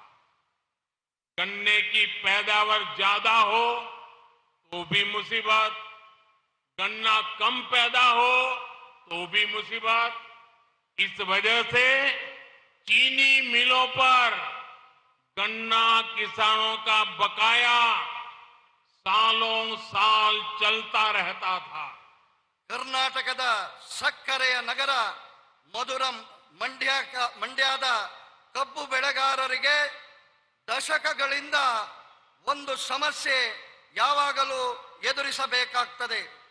ಕಬ್ಬು ಬೆಳೆ ಹೆಚ್ಚಾದಾಗಲೂ ಸಮಸ್ಯೆ, ಕಬ್ಬು ಬೆಳೆ ಕಡಿಮೆಯಾದಾಗಲೂ ಸಮಸ್ಯೆ. ಈ ಕಾರಣಕ್ಕೆ ಸಕ್ಕರೆಯ ಕಾರ್ಖಾನೆಗಳ ಮೇಲೆ ಕಬ್ಬು ಬೆಳೆಗಾರರ ಅವಲಂಬನೆ ನಡೀತಾ ಇರ್ತಿತ್ತು. इस समस्या का कोई न कोई समाधान करना तो जरूरी था। किसानों के हित को प्राथमिकता देने वाली भाजपा सरकार ने एक रास्ता चुना, इथेनॉल का। हमने तय किया कि गन्ने से बनने वाले इथेनॉल का उत्पादन बढ़ाएंगे, यानी गन्ने की ज्यादा पैदावार होने पर उससे इथेनॉल बनाया जाएगा। इथेनॉल से किसान की आय सुनिश्चित की जाएगी। ಈ ಸಮಸ್ಯೆಗೆ ಒಂದು ಪರಿಹಾರವನ್ನ ಹುಡುಕುವಂತದ್ದು ಅಗತ್ಯ ಇತ್ತು. ರೈತರ ಹಿತಕ್ಕೆ ಪ್ರಾಥಮಿಕತೆಯನ್ನು ನೀಡುವಂತಹ ಬಿಜೆಪಿ ಸರ್ಕಾರ ಒಂದು ಉಪಾಯವನ್ನ ಇಥೆನಾಲ್ ಉತ್ಪಾದನೆಯ ಮೂಲಕ ಹುಡುಕಿತು. ನಾವು ನಿಶ್ಚಯ ಮಾಡಿದೆವು, ಕಬ್ಬಿನಿಂದ ಉತ್ಪಾದನೆ ಆಗುವಂತಹ ಇಥೆನಾಲ್ನ ಉತ್ಪಾದನೆಯನ್ನ ಹೆಚ್ಚಿಗೆ ಮಾಡುತ್ತೇವೆ. ಅಂದರೆ ಕಬ್ಬಿನಿಂದ ಹೆಚ್ಚಿನ ಉತ್ಪತ್ತಿಯನ್ನ ಮಾಡುವುದರ ಮೂಲಕ ಇಥೆನಾಲ್ನ ಹೆಚ್ಚಿನ ಉತ್ಪಾದನೆ ಜೊತೆಗೆ ಕಬ್ಬು ಬೆಳೆಗಾರರಿಗೆ ಹೆಚ್ಚಿನ ಸುಸ್ಥಿರ ಅಭಿವೃದ್ಧಿ ಇದರಿಂದ ಸಾಧ್ಯ. पिछले वर्ष ही देश की चीनी मिलों ने 20,000 करोड़ रुपए का इथेनॉल तेल कंपनियों को बेचा। इससे गन्ना किसानों को समय पर भुगतान करने में मदद मिली है। 13-14 के बाद से लेकर पिछले सीजन तक 17,000 करोड़ रुपए का इथेनॉल चीनी मिलों से खरीदा गया है। ये पैसा गन्ना किसानों तक पहुंचा है। ಕಳೆದ ವರ್ಷ ದೇಶದ ಸಕ್ಕರೆ ಕಾರ್ಖಾನೆಗಳಿಂದ 20,000 ಕೋಟಿ ರೂಪಾಯಿಯ ಇಥೆನಾಲ್ ಅನ್ನು ತೈಲ ಕಂಪನಿಗಳಿಗೆ ಮಾರಾಟ ಮಾಡಿದೆ. ಇದರಿಂದಾಗಿ ಕಬ್ಬು ಬೆಳೆಗಾರರ ಸಮಯಕ್ಕೆ ಸರಿಯಾಗಿ ಹಣವನ್ನು ಪಾವತಿಸುವುದಕ್ಕೆ ಸಹಾಯವಾಗಿದೆ.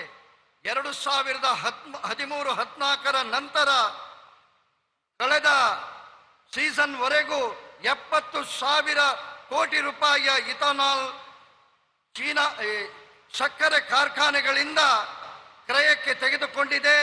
ಈ ಹಣ ಕಬ್ಬು ಬೆಳೆಗಾರರಿಗೆ ತಲುಪಿದೆ. इस वर्ष के केंद्र सरकार के बजट में भी किसानों के लिए विशेष रूप से गन्ना किसानों के लिए अनेक प्रावधान किए गए हैं। शुगर कोऑपरेटिव्स के लिए 10,000 करोड़ रुपए की मदद हो, टैक्स में छूट हो, इससे गन्ना किसानों को लाभ होगा। ಈ ವರ್ಷವೂ ಕೇಂದ್ರ ಸರ್ಕಾರ ಬಜೆಟ್ನಲ್ಲಿ ರೈತರಿಗಾಗಿ ವಿಶೇಷವಾಗಿ ಕಬ್ಬು ಬೆಳೆಗಾರರಿಗೆ ಅನೇಕ ಯೋಜನೆಗಳನ್ನು ಘೋಷಣೆ ಮಾಡಿದೆ.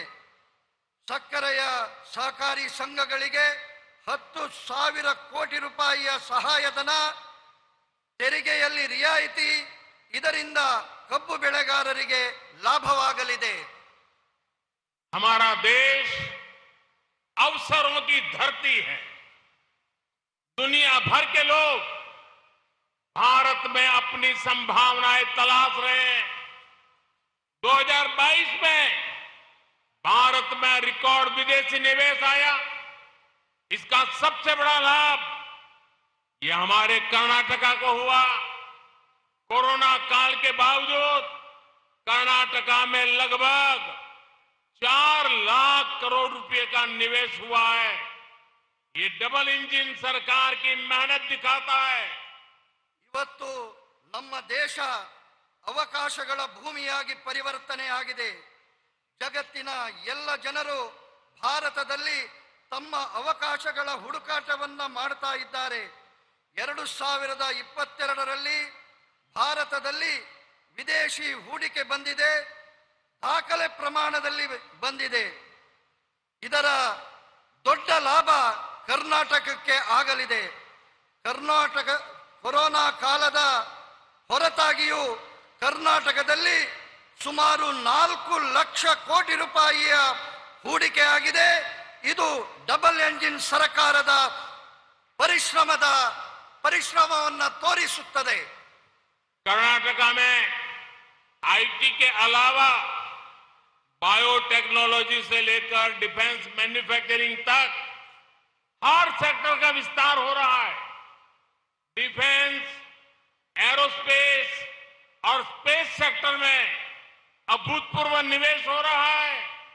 अब कर्नाटका इलेक्ट्रिक व्हीकल मैन्युफैक्चरिंग में भी तेजी से आगे बढ़ रहा है. ಕರ್ನಾಟಕದ ಮಾಹಿತಿ ತಂತ್ರಜ್ಞಾನದ ಹೊರತಾಗಿ ಬಯೋಟೆಕ್ನಾಲಜಿಯನ್ನ ಪ್ರಾರಂಭಗೊಂಡು ರಕ್ಷಣಾ ಉತ್ಪಾದನೆಯಲ್ಲಿಯೂ ವಲಯದಲ್ಲಿಯೂ ವೇಗವನ್ನ ಪಡೆದಿದೆ. ರಕ್ಷಣಾ ವಲಯ, ವಿಮಾನ ವಲಯ, ಅದೇ ರೀತಿ ಬಾಹ್ಯಾಕಾಶಗಳ ವಲಯದಲ್ಲಿ ಅಭೂತಪೂರ್ವವಾದಂತಹ ಹೂಡಿಕೆ ಆಗ್ತಾ ಇದೆ.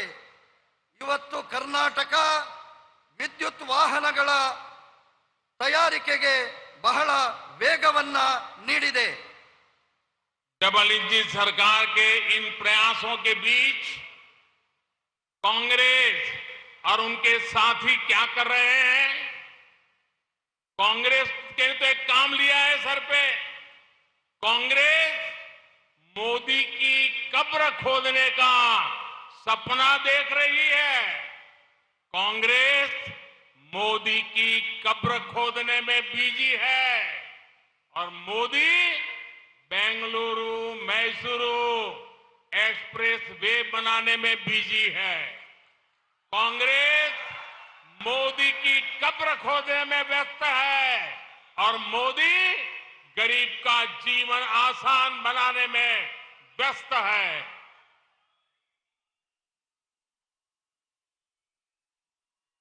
ಡಬಲ್ ಎಂಜಿನ್ ಸರ್ಕಾರ ಈ ಎಲ್ಲ ಪ್ರಯತ್ನಗಳನ್ನ ಮಾಡ್ತಾ ಇದ್ರೆ ಕಾಂಗ್ರೆಸ್ ಏನು ಮಾಡ್ತಾ ಇದೆ?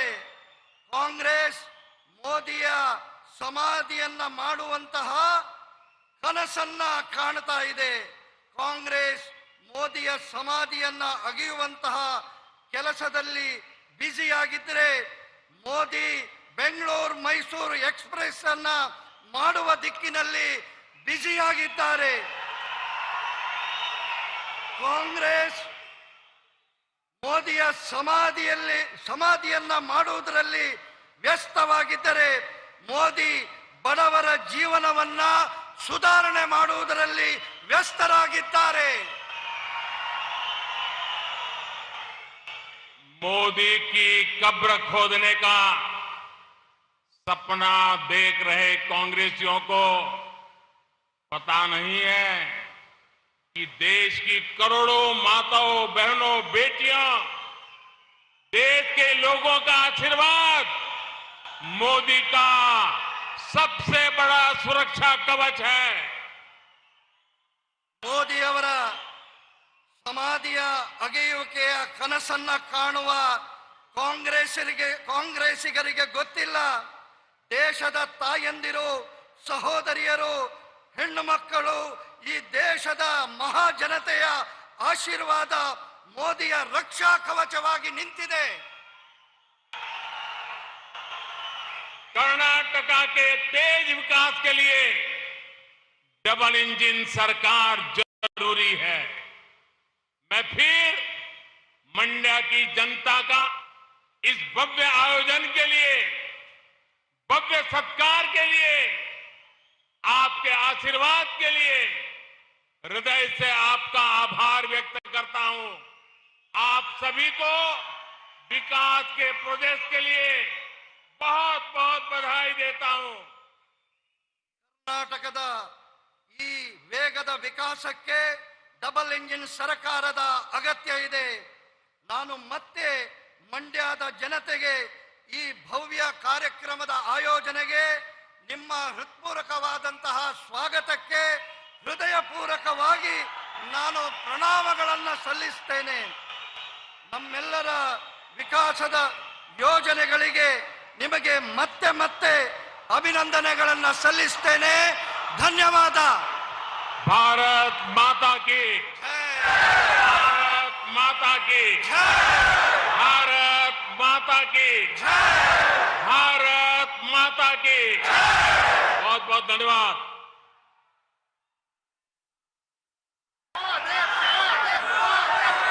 ಸ್ಫೂರ್ತಿದಾಯಕ ನುಡಿಗಳಿಗಾಗಿ ಮಾನನೀಯ ಪ್ರಧಾನಮಂತ್ರಿ ಜಿ ಶ್ರೀ ನರೇಂದ್ರ ಮೋದಿ ಅವರಿಗೆ ನಮ್ಮ ಹೃತ್ಪೂರ್ವಕ ಧನ್ಯವಾದಗಳು. हमारे हृदय पूर्वक धन्यवाद प्रधानमंत्री श्री नरेंद्र मोदी जी के लिए।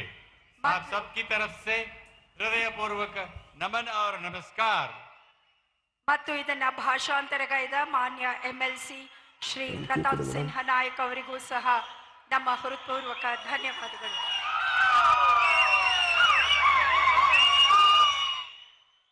ಸಮಾರಂಭವನ್ನ ಚಂದ ಮಾಡಿಕೊಟ್ಟ ಪ್ರತ್ಯಕ್ಷ ವೀಕ್ಷಕರೇ, ಇಷ್ಟ ತನಕ ನಾವು ಕಾರ್ಯಕ್ರಮದ ನೇರ ಪ್ರಸಾರವನ್ನು ನೋಡಿದ್ವಿ. ಪ್ರಧಾನಮಂತ್ರಿ ನರೇಂದ್ರ ಮೋದಿಯವರು 210 ಕಿಲೋಮೀಟರ್ಗಳ ದಶಪಥ ಮತ್ತು ಚತುಷ್ಪಥ ಅಂದರೆ ಮೈಸೂರಿನಿಂದ ಕುಶಾಲನಗರದವರೆಗಿನ ರಸ್ತೆಯ ಉದ್ಘಾಟನೆಯನ್ನು ನೆರವೇರಿಸಿದ್ರು ಮತ್ತು ಸಾರ್ವಜನಿಕನ ಉದ್ದೇಶ ಭಾಷಣ ಮಾಡಿದ್ರು.